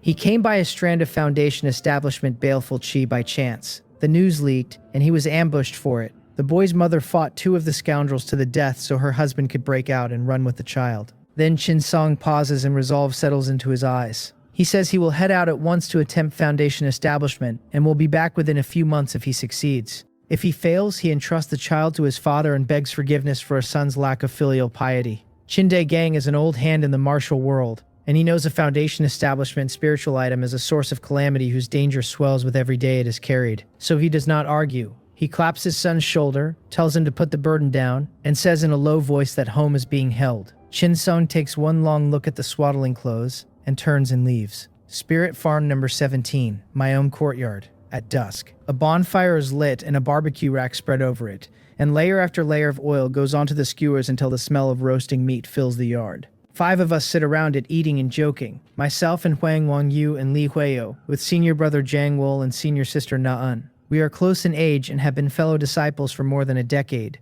so the friendship runs deep. Jiang Wol and Na-un finished their apprenticeship not long ago and married each other under our master's guidance, and this gathering is their farewell dinner. Jiang Wol bites into a lamb leg and says Cheonggi Market has been rooted here for 120 years and is thick with hidden dragons and crouching tigers. The low-level elixir trade, he says, is brutal to survive in. Na-un agrees, since the 2 of them are only low-grade alchemists. Working themselves to death here earns about 200 spirit stones a year between them, just enough to maintain their own cultivation. Then Jiang Wol turns to me and keeps venting. A tree dies when it is moved, but a person thrives, he says. He has looked into Unryon Market carefully. It is a new frontier where the cultivators of the 3 families are clearing land and are desperate for people like them, and where there is even a chance to buy spirit fields outright. I raise my cup and tell him that is only natural, since a new market has everything still waiting to be built. When senior brother and senior sister arrive, they will seize their chance, buy a plot of spirit fields, and leave it to their descendants. Wang Yu and Huayo lift their cups and wish the pair an evergreen path of immortality, and Huayo adds that she hopes they open their own alchemy workshop soon. Jiang Wul and Na-Un laugh and clink against ours and thank their junior brother and junior sister and wish us the same evergreen road. Unryong Market lies 800 miles to the southeast. 10 years ago, cultivators of the Zhu family stumbled onto a second-grade, medium-grade spirit vein out there, and the Li and Zhang families have sharp noses, so they caught the scent and followed. The three fought a dozen magical battles over it, negotiated for several years, and finally divided the shares by the same precedent that built Xiangyi Market before jointly recruiting the manpower to clear the land. A new market, a new starting point, opportunity without a floor or a ceiling. After 3 rounds of drinks, Jiang Wul pulls me aside to talk through the distribution of the spirit veins out there and which factions hold what, and his eyes sparkle the whole time. He has investigated it properly rather than jumping on a whim, and I understand why he must. He and Na-Un both come from small chi refining clans, the kind that keep 5 or 6 cultivators between them and scrape to fund cultivation and craft training. Both of them want to give something back. Across the fire, the 3 women have their heads together. Wang Yu elbows Huayo and asks with a mischievous smile how it went with the man her family introduced to her. Huayo, of all people, blushes and mutters that it was nothing. Na-Un leans closer and says the little girl has gone shy, which means she has taken a fancy to him. Then she demands his background and his looks, since everyone here is waiting to drink her wedding wine. After a long hesitation, Huayo says he is about the same as her, a branch member of the Zhang clan, tall and big, his face decent enough. Then her eyes brighten and she admits she might go to Unryong Market herself, in a couple of years. His family is sending him there next year to manage affairs, and they are short on people, so he could look after her. Na-Un slaps her thigh and declares, "That wonderful, since then all of them will gather at Unryong Market and it will be lively." They talk until the moon is high. Before he leaves, Jiang Wul takes my hand, his face slightly red and his eyes full of longing. If his junior brother ever comes to Unryong Market, he says, he will be welcomed with open arms, and they will drink to their heart's content again. I cup my hands and tell him it is a promise. Jiang Wul and Na-Un go east with several elders of their families, to carve out a future. Word comes back not long after. Through Li Huayo's connections, the 2 of them reached the Li clan, and being alchemists they were valued highly and are living comfortably. I set the news down and turn back to alchemy, because I have far too much left to learn. My father-in-law teaches me the secret fire control and pill condensation techniques, without holding anything back, and I take it in like a sponge dropped in water. 6 years vanish that way. I stand before the furnace with the spiritual pressure on my body a full notch higher, because I have reached the 6th level of chi refining. A night of dual cultivation with Wang Yu handed me the opening a year ago.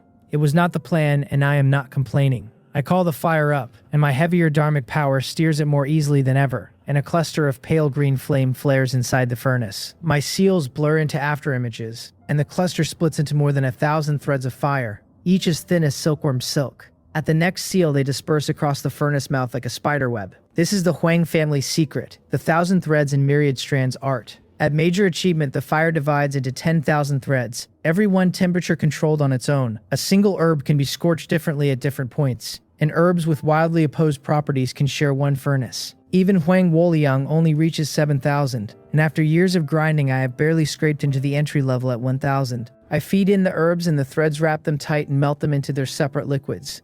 At my condensed seals, the liquids gather and swirl. I hold them clumped and turn them slowly, then faster until centrifugal force throws the impurities clear and a round green pill takes shape inside the spin. Then 19 consecutive hand seals to solidify the pill and seal its spiritual power, which is where every family diverges and where everything is decided. Some alchemists spend an entire life at the furnace and never once produce a pill at 80% effectiveness, while my father-in-law turns out high-quality pills marked with spiritual patterns. The whole secret lives in this one step. He calls it the spirit sealing art. He built it himself after watching a master refine pills once and then chewing on what he had seen for years. Cast properly, it closes like a 10-sided net and seals 90% of the spiritual power inside the pill.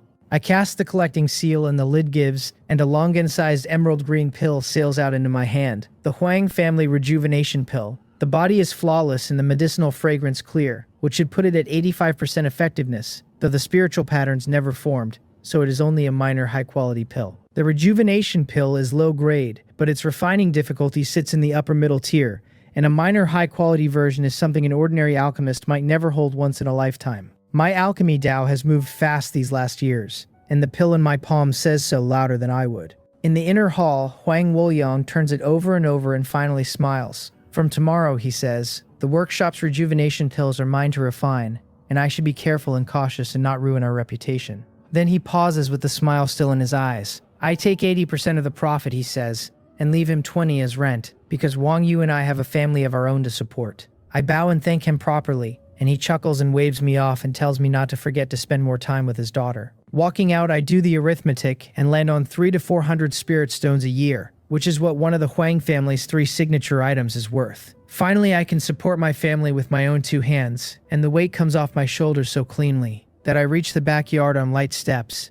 Under the grape trellis, Wang Yu lies on a bamboo chair with a piece of sour preserved fruit in her fingers, filled out a little, her belly showing that she is carrying again. In the shade, a girl full of heroic spirit runs through her hand seals while threads of green sword-light crisscross above her into a tight net. When it comes down, it leaves more than a dozen sword marks 5 inches deep in the vital spots of a copper training dummy. At her call, the light flies back and settles into her hand as a 3-foot green flying sword. 6 years have turned the little girl into a graceful young woman. Dang Huijin has a resolute nature and a firm Tao heart, and her cultivation climbs at nearly 1 level every 2 years. She stands at the late stage of the 3rd level of qi refining and should touch the 4th in another half year. With a medium-grade spirit root, there are no bottlenecks waiting for her in the early or middle stages at all. Her excellence puts real pressure on me. Raising a cultivator the way Huang Wolyang raised his own daughter and me costs more than most families ever see. Without my father-in-law carrying us, I would have failed to support this household years ago. When she spots me, she runs over and asks how that move was, the star-studded net,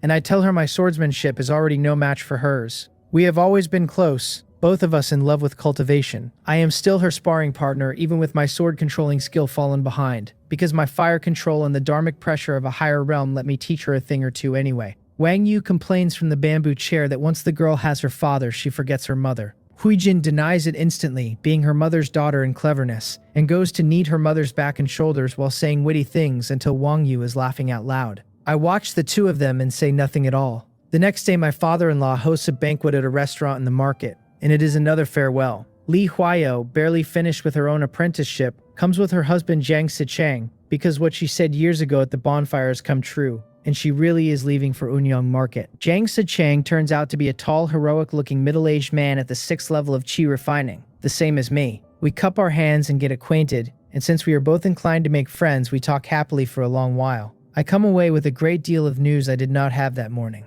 Huayo is heavily pregnant, her face beaming. Seeing Wang Yu's belly, she proposes a betrothal between the 2 unborn children. A son of hers and a daughter of ours could be husband and wife, she says, while 2 girls would be sisters and 2 boys sworn brothers. Wang Yu gives her a look with her lips curling and tells her she certainly has high hopes, and warns her that once the little rascal comes out, she will have a headache instead. Then she offers the evidence. When Huijin was learning to walk, she knocked over the medicinal herbs and made a disaster of the shelves, and she was still giggling while her mother chased her to smack her.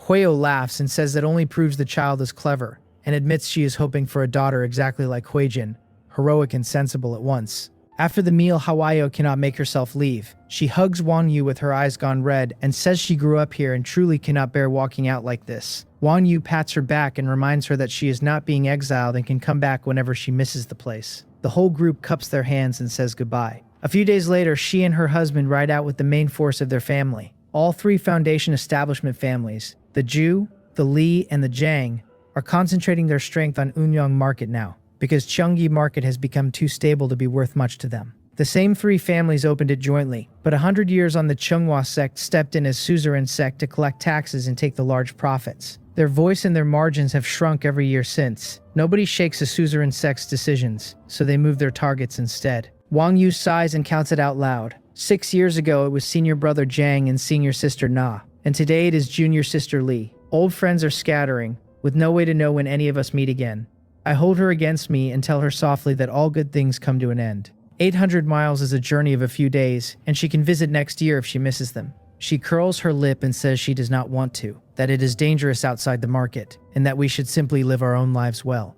I smile and let it go. We are both cautious by nature, and what I offered her was comfort, not a plan. At the Qin residence, a small boy sits cross-legged in cultivation, with his little face set seriously. Qin Dagang has weathered badly and his temples have gone entirely gray. Qin Sang has not come back for a very long time, and the meaning of that is not hard to read.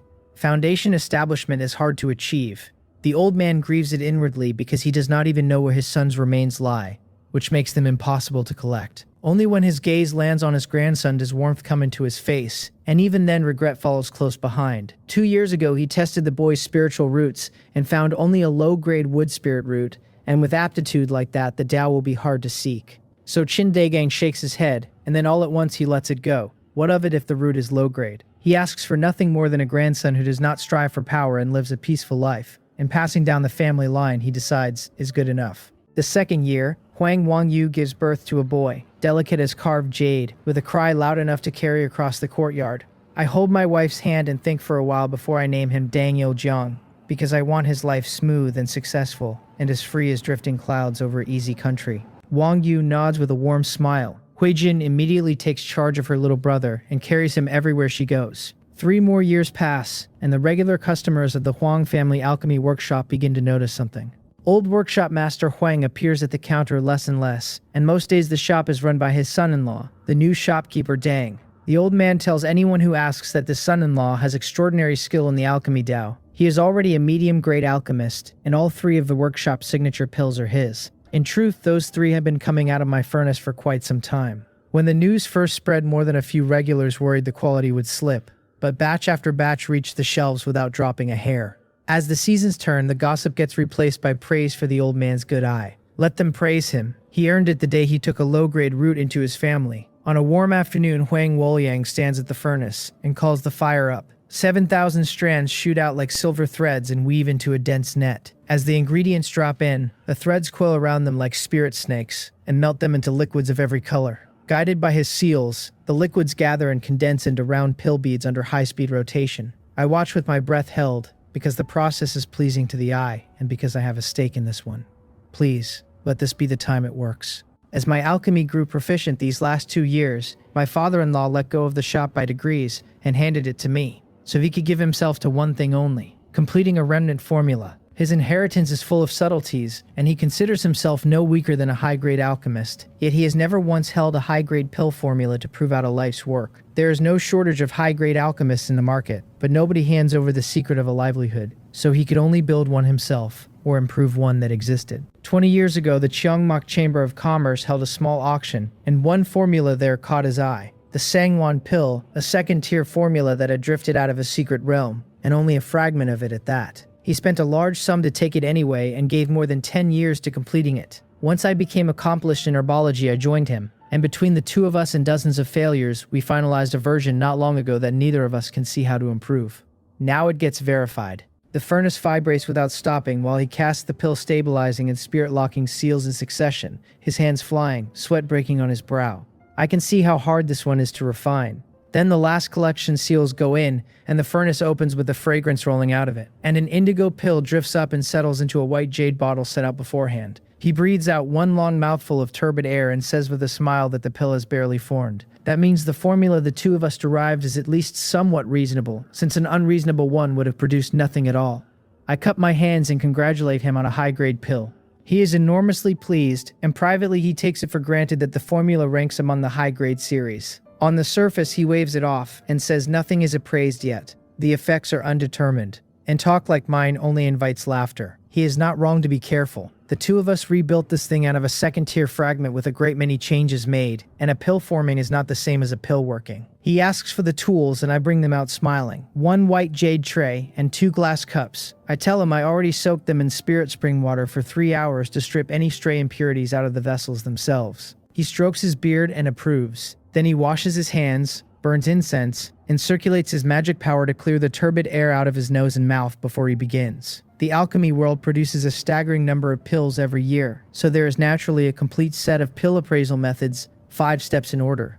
Preparing tools, observing form, smelling scent, discerning taste, verifying effects. This is my first time watching one done properly, and I stare like a child at a festival while my father-in-law works through it like the old hand he is. He lays the pill at the center of the white jade tray and sets it turning slowly on his magic power. Then he forms the seals of the pill observation method until a spiritual light is born in his eyes. In his vision, the pill swells 100 times over to the size of a calf. He goes over the whole body of it for a full half hour without missing the finest line on the surface. Then he rubs his eyes, smiling, and says the body is full, the color even, and, most importantly, the spiritual paths run continuous, which puts it in the high-grade category beyond argument. He is in a great mood, so he teaches me the secret of observation on the spot. I cast the seals and watch golden light flash in my own eyes as the pill leaps up in my vision. Then come the smelling and the tasting, each with its own technique. He explains every detail while he works, and lets me try each one once, and I come away richer than I went in. With the first 3 steps behind him, he already has a good idea of what he is holding. He says the pill descends from the Sangwon pill, refined and perfected without its essence changing, which places it in the essence increasing sequence. Hearing that, I am immediately overjoyed. Ask any alchemist which pills carry real value, and the answer comes in 3 tiers. First, the pills that carry a cultivator through a realm or a bottleneck, the foundation establishment pills and the John pills. Second, the pills that add magic power directly. Third, the pills that assist daily chi refining, the chi gathering pills and their like, and our own Huang sprout pill, which serves early stage cultivators and earns a great deal for it.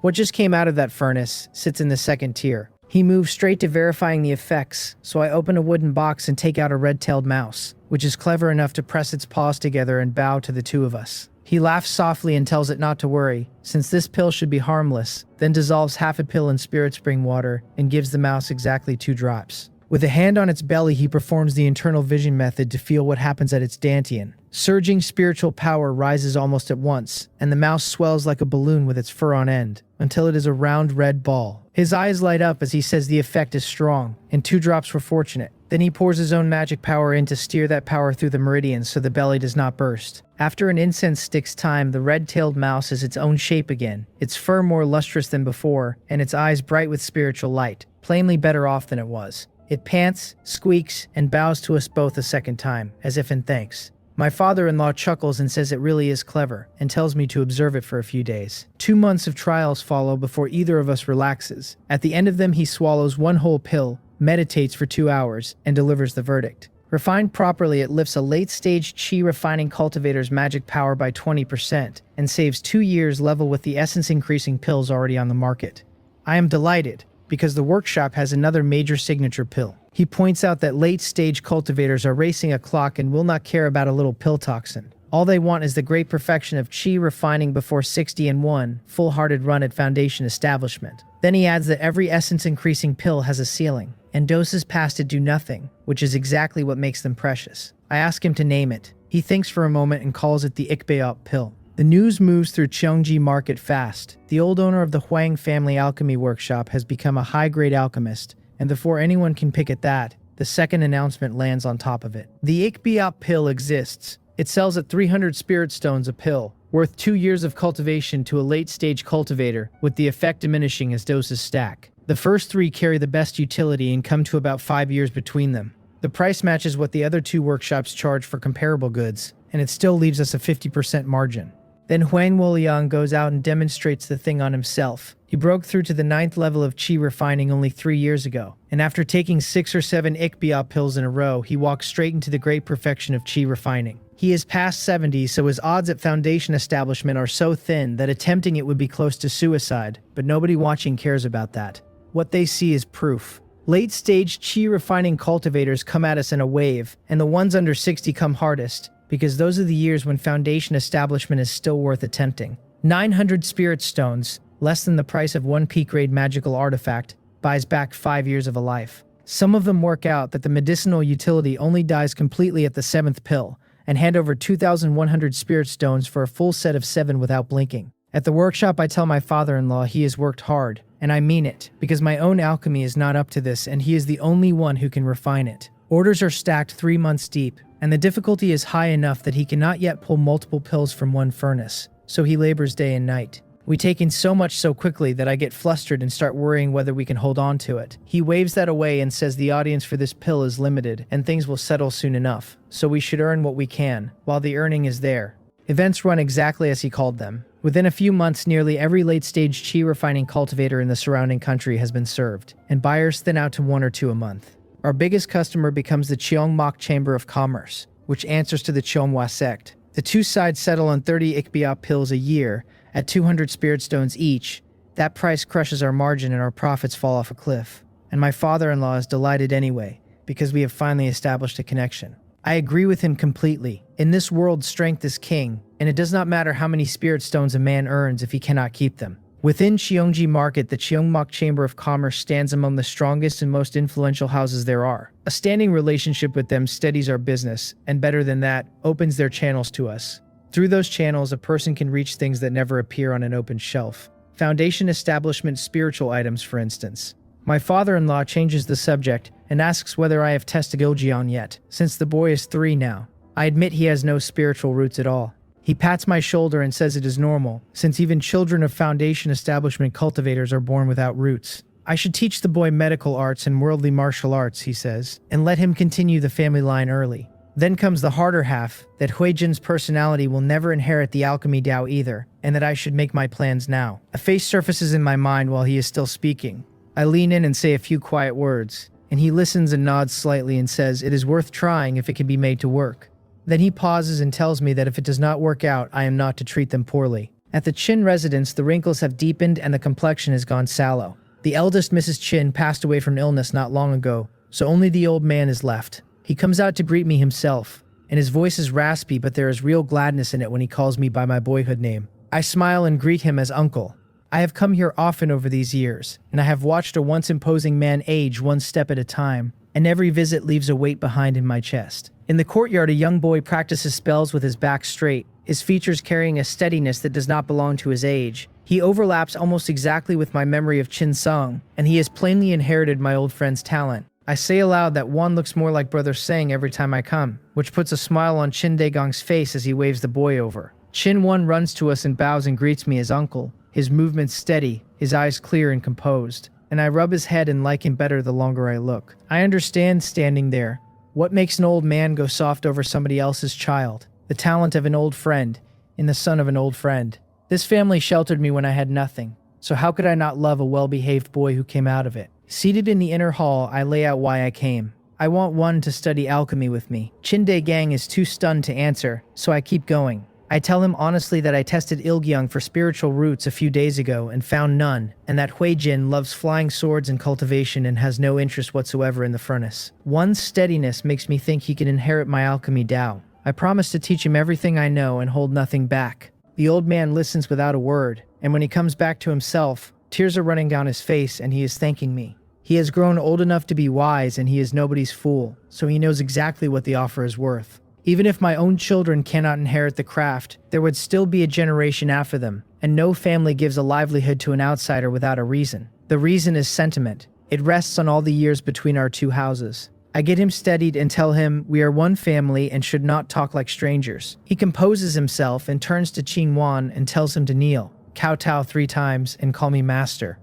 The boy kneels at once and goes down 3 times so hard that a blood mark comes up on his forehead. I ask him why he has to be so earnest, and I dig medicine out of my storage pouch to clean it. Heartache flickers in Chin Daegong's eyes, and still he says kowtowing to acknowledge a master is only right. I pull the boy close and talk with him a while, and he answers logically with his eyes focused, not a hint of a child's playfulness anywhere in him. My heart softens further. Then Chin Daegang waves his grandson out to play. And once we are alone, he says slowly that I can guess the rest even if he never says it. Brother Sang failed his foundation establishment. He left them, and this child is all that remains. My heart skips at that, because I had always assumed he fell in a fight somewhere on the road, not that he died at the barrier itself. A man who reached the great perfection of chi refining in his early 30s, a genuine genius, and the hurdle still took him. Saying it out loud leaves the old man full of sorrow, and I offer what comfort there is. Then he tells me the rest. Grief weighed him down so badly in recent years that he suffered a chi deviation, and his body has worsened by the day ever since.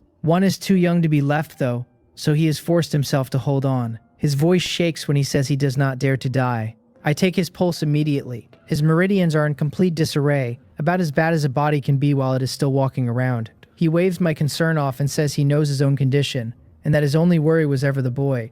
He had planned to beg me for help once he could not hold on any longer, and he never expected me to come on my own. He thanks me again, and I have nothing to say that would be worth the breath. Several days later, the apprenticeship banquet is held properly. I sit in the main seat watching the boy offer tea, and my mind slides back 23 years to my own apprenticeship in this exact room. The same scene, The same seats, only the chairs have traded occupants. Chin-wan lifts the cup above his head with a steady voice and asks his master to drink, and when I take it my fingertips brush a wrist that is trembling slightly. He is a child after all, whatever his bearing says. The warm tea goes down and I set the cup aside, gesture to my wife, and tell him this is his mistress. Then I point to the elderly man on the left of the main seat and tell him this is his grandmaster. He bows to both, and his forehead meets the blue bricks loudly enough that everyone hears it. Wang Yu gets him up quickly with warmth rising in her eyes and tells him to rise, because from today he is family. Huang Wolyang strokes his goatee, studies the boy's handsome features, catches my eye, and nods. Then quick footsteps come down the corridor with a laugh riding on top of them. A young woman strides in with a long sword across her back and fallen leaves still caught in her hair, announcing that she has finally made it back. My daughter. 4 years have carried her into the middle stage and up to the 5th level of chi refining, level with her mother. The high-grade Dharma sword and matching manual I bought her have pushed her swordsmanship fast. Wang Yu pretends to scold her for running wild, and Huijin giggles that she was at the martial arts field, then declares she wants to see her junior brother. She sweeps the hall, finds Chin-wan at once, and crosses to him in a few strides, looking him up and down with open interest before asking whether he is the one. He shrinks under the attention and lowers his eyes, which does not slow her down at all. She claps his shoulder with moderate strength and tells him he looks steady enough but is far too short. He should eat more meat and practice the sword with her to grow taller and stronger, she says, and then she asks his name. She is so enthusiastic that the steadiest boy I have ever met turns red and stutters it out in 2 pieces, and she laughs and tells him, nobody here is a stranger. Wang Yu rolls her eyes and moves to protect him, telling our daughter she has no manners and is not allowed to bully a junior brother more than 5 years younger. She also reminds her that she was much shorter than him at that age. Huijin gives a sly smile and says she does not remember that. She never remembers anything inconvenient. She gets that from her mother too. She tilts her head and repeats his name to herself, then laughs and declares Chin-wan a good name, gives him hers, and informs him that from today she is his senior sister. She unslings the long sword onto the table with the scabbard striking the wood in a crisp knock, and says that if anybody ever bullies him, he only needs to give them her name. When Chin-wan looks up, he catches that smile full in the face, ducks his head, and thanks his senior sister. I begin teaching him pharmacology and the processing of medicinal ingredients, and I am surprised almost immediately, because the boy's comprehension ability is high. He takes in what I give him and digests it fast, and natural, and on top of it, he is diligent in a way I recognize, the same drive I had at his age. So I teach harder and invest more of myself in him. In reviewing the old ground for his sake, I find my own knowledge sorting itself into better order than it has ever been in. 2 months on, I test him in the pharmacy on yesterday's lesson and come away smiling, because he has taken all of it to heart. I run today's lesson, and when it ends, he bows and asks leave to go prepare the medicine, and I wave him off and watch him move between the shelves. Then I shake my head at myself, because I had an ulterior motive from the start. When I talked over with my wife and my father-in-law, I thought I might follow the pattern that made Wang Yu and me, and quietly steer my daughter and my disciple toward each other. From where I stand now, there is no progress at all. One of them lives inside the alchemy Tao. The other spends every hour on the sword and on chi refining with her heart fixed on the Tao itself, and not one spark has jumped between them. Fine.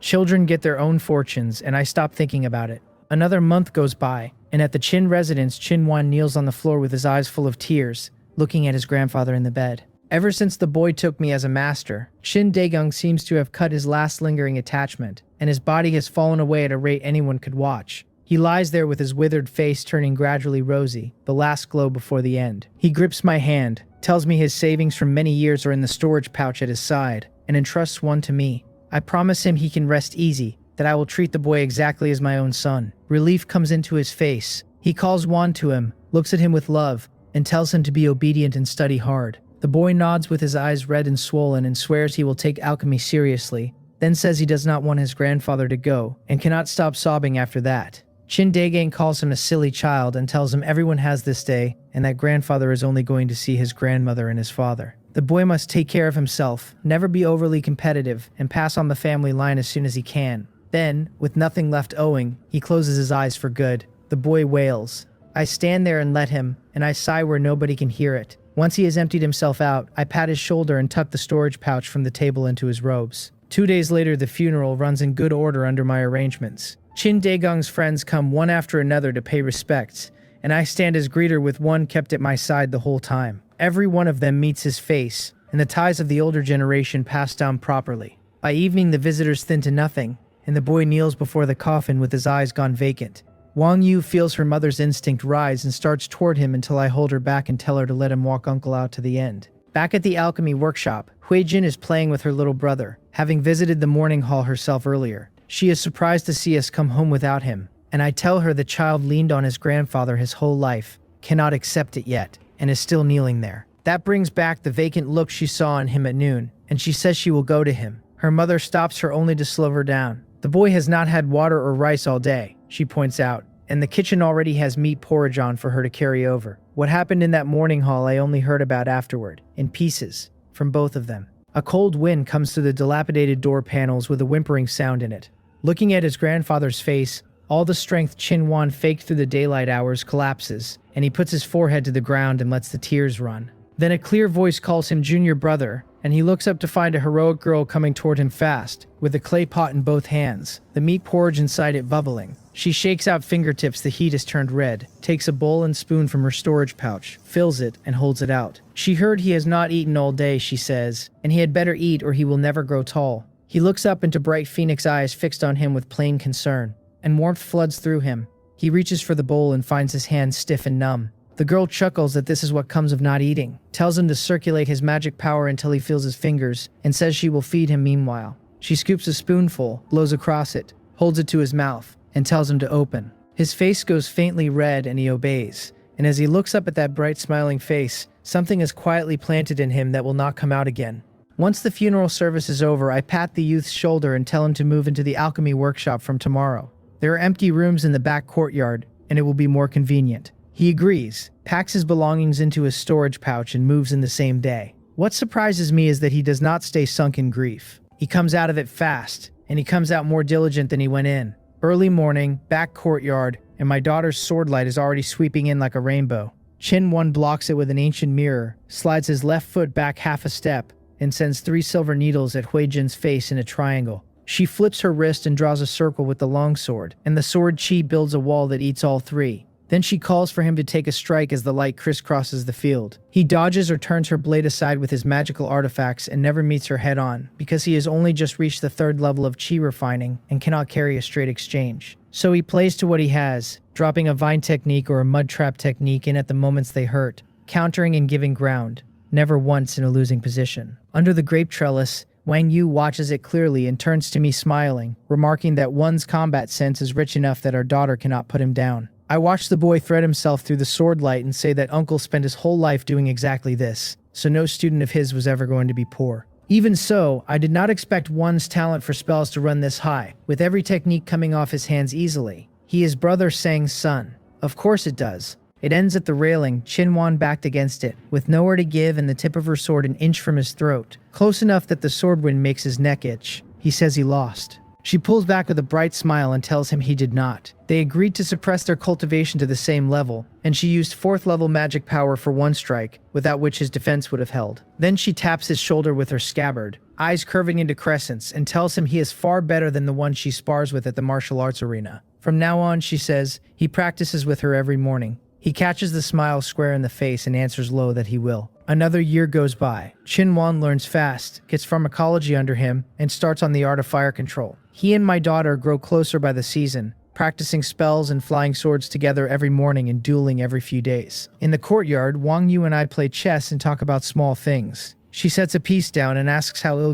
is coming along in martial arts and medicine. I turn a stone in my fingers and tell her he has some cleverness, and his progress is not bad. Our youngest has no spiritual roots, and she pities him more for it. It is too hard for a mortal to endure inside the cultivation world, she says, so we should find a nearby secular city and send him there. I tell her I was afraid she would never let him go, and that my father-in-law and I think the same. A boy with no roots should learn skills worth something out there and enjoy a lifetime of wealth with them. We will not force it, though. When Il is grown, he decides for himself. She looks toward the fire room, where a youth is working through the art of fire control. Then she smiles and observes that one stays very close to Huijin, and that Huijin does not push him away either. I tap the board with a fingertip, set a piece, and say softly that the two of them get along and should be left to develop on their own. They are both young and nobody can say where it goes, so we will go with the flow rather than force an intervention that would only turn unpleasant.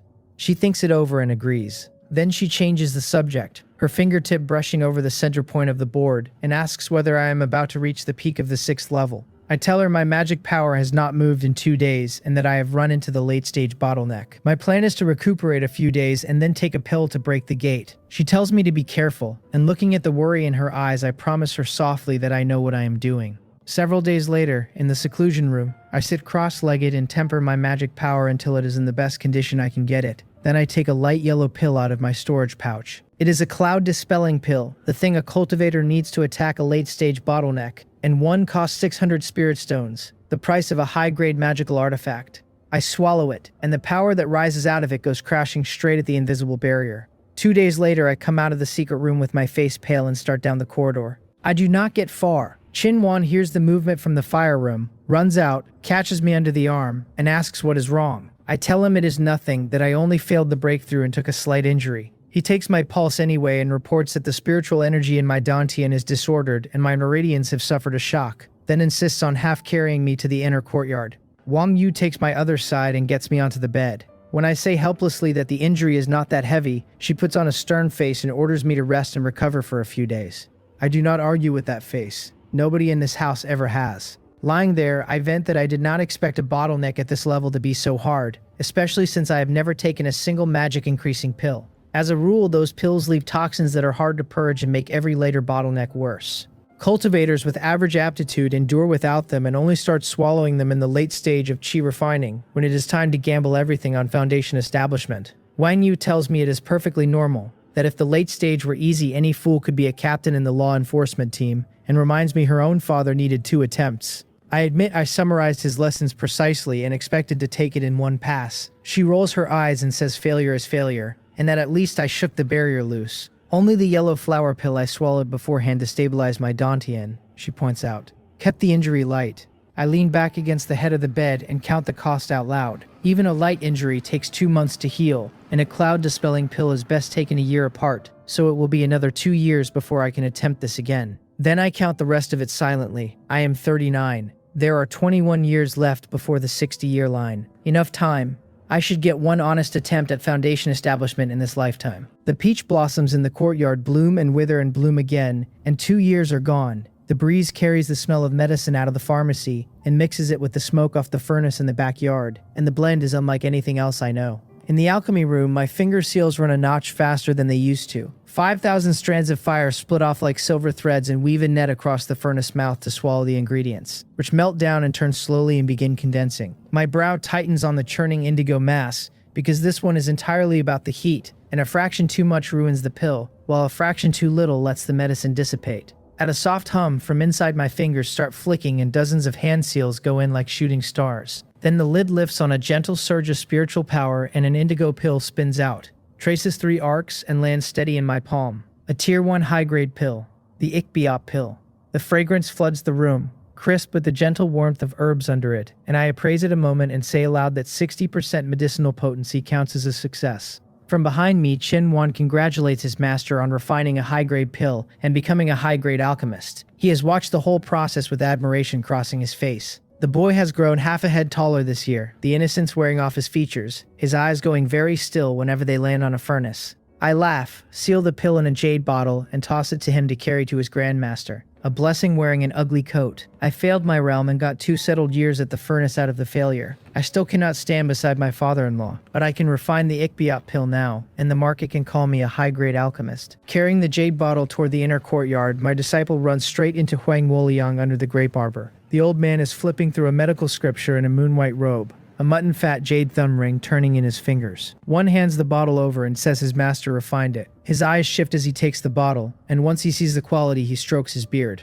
The color is indigo like a clear sky, he says. The pill veins run like drifting clouds, and it is not bad at all. I come over a short while later, and the 2 of us fall into the pill together. The heat control, the combination of ingredients, everything. Chin-Wan stands to the side with his hands down and his ears perked, and a good deal of it is past him yet, which does not stop him forcing every word into memory. After a long while, my father-in-law looks up at him with eyes like torches and asks how his study has gone these past years. He mentions hearing that the boy has been at fire control for over 2 years. Wan's shoulders tighten and he answers quickly that he can already condense the golden glow, though it still lacks stability. I pat his shoulder and tell him to come to the fire room and perform a few moves for his grandmaster, and he nods hard. At the furnace, he takes a deep breath and draws the fire up on his fingertips, and his movements through the seals are already proficient. Blue-green flames dance in his palm, splitting first into the shapes of lotuses, then layering on each other, stacking 3 times over, and finally turning into a ring of fire. Huang Wolian watches him split it, stack it, and spin it into a wheel, and gratification comes into his eyes.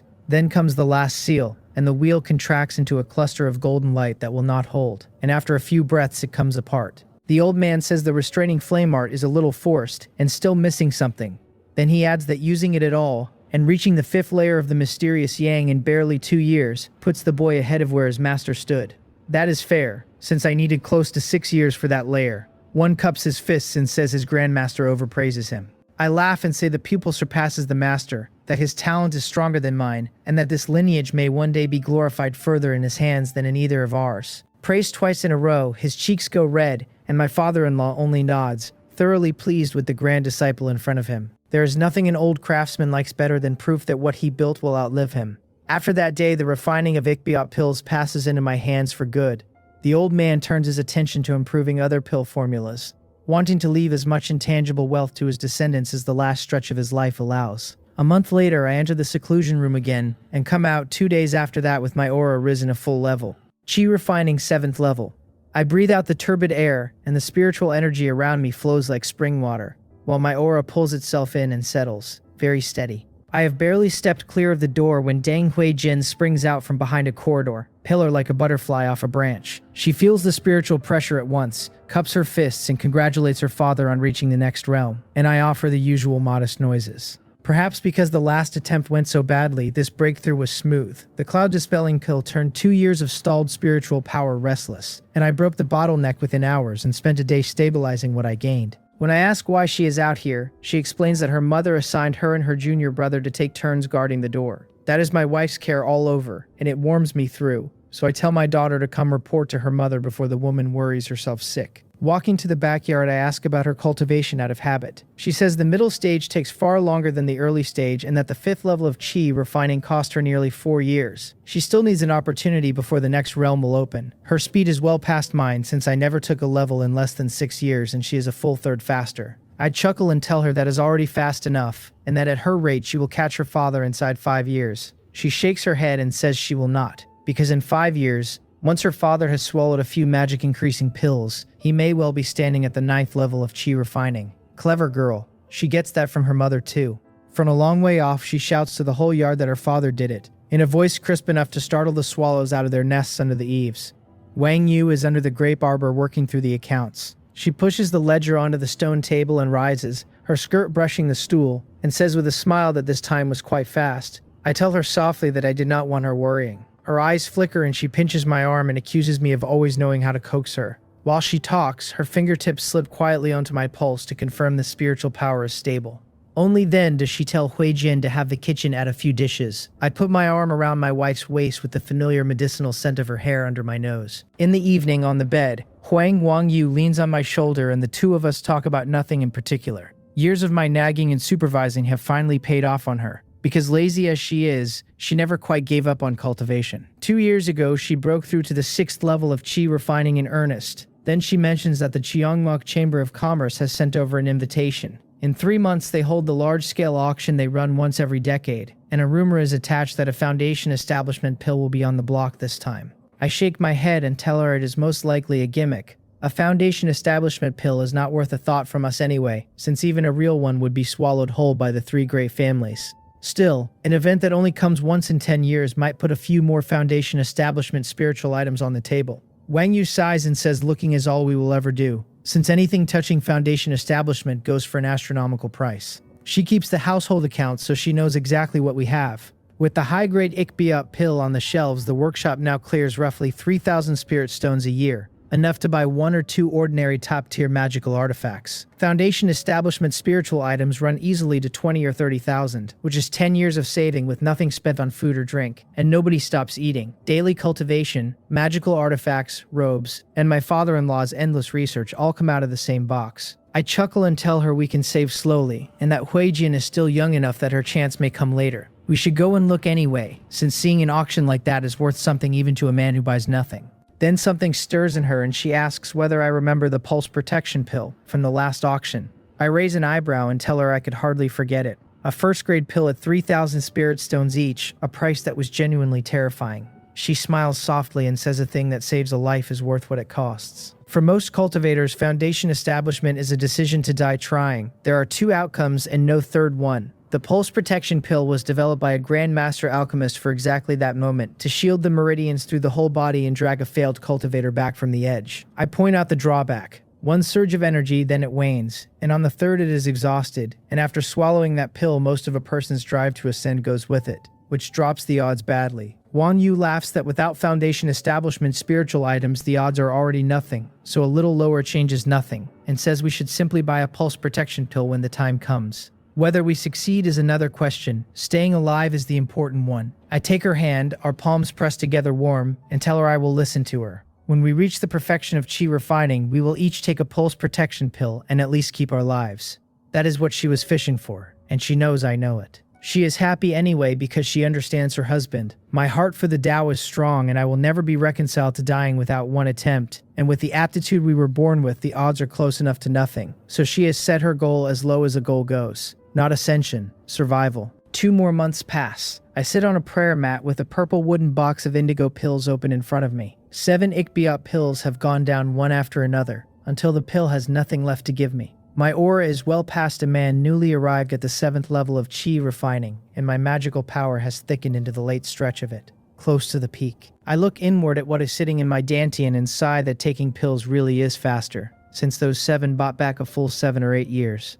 Then I circulate the techniques again and feel the blockages, and discomfort spreads through my whole body. Pill toxins and impurities, piling up exactly where the books said they would. 2 slow cycles ease it, and I decide to settle for a few years and expel what I have accumulated before hunting other magic-increasing pills. Once I hold the 8th level, another month, and the day of the auction arrives. One invitation admits 3 people. The Cheongmok Treasure Pavilion has 10,000 pearls set into its ebony dome, lighting the hall as bright as noon, and the air carries the scent of expensive spices. My father-in-law, my wife, and I present the invitation and take our seats among auras crisscrossing at every strength there is. Almost nobody here is early or middle stage. Most are late stage. A good number stand at the great perfection of chi refining, and among the familiar market faces are masked figures in black robes who would rather nobody know them. In the private rooms along the east wall sit several auras so profound that the 3 of us exchange a look at once. Great cultivators of foundation establishment. That means the rumor about the foundation establishment pill is almost certainly real. Within 1,000 miles, the famous foundation establishment cultivators can be counted on one hand, and they are probably all behind those screens tonight. The host is a hunchbacked old fellow on a cane, whose aura marks him as another one, and he introduces himself as Sun Nambing, 7th manager of the Cheongmok Chamber of Commerce. With an expert like that on the floor, the hall goes quiet without being asked. The auction moves fast. Magical artifacts, spiritual materials, talismans, item after dazzling item passing through the room like water through a channel, with the bidding rising and falling all around us. I raise my paddle 3 times in all and win twice. 1,300 spirit stones go on a set of top-tier sword techniques, and 870 on a youth preservation pill for my wife. My father-in-law has his eye on a pill formula, and the price climbs so far past him that he has to let it go. At the end come the foundation establishment spiritual items, 4 in all. 3 go to the guests behind the screens, and 1 falls to a black-robed cultivator out on the floor with the rest of us. The cheapest is the Azure Spirit Water, which cleanses a cultivator's blood and chi and lifts the probability of foundation establishment by 1.5%, and it sells for 23,000 spirit stones. The most expensive is the 3 Origin Divine Pill, a 2nd-grade pill that develops spiritual sense and raises the odds by 20%, and the hammer falls at 31,000. Then the grand finale. Sun Nambing announces that the foundation establishment pill was refined by Master Guan at a full 80% medicinal efficacy, which lifts the probability of foundation establishment by 50%. He opens it at 40,000 spirit stones. The floor makes no sound at all. Every bid comes out of the private rooms. 41,000, 42, 46. Each one steady and cold, and every jump pulls a gasp out of the crowd. In the end, the Jew clan of Ocheon takes it at 67,000 spirit stones, and the 3 of us sit there with our eyes opened wider than they have ever been.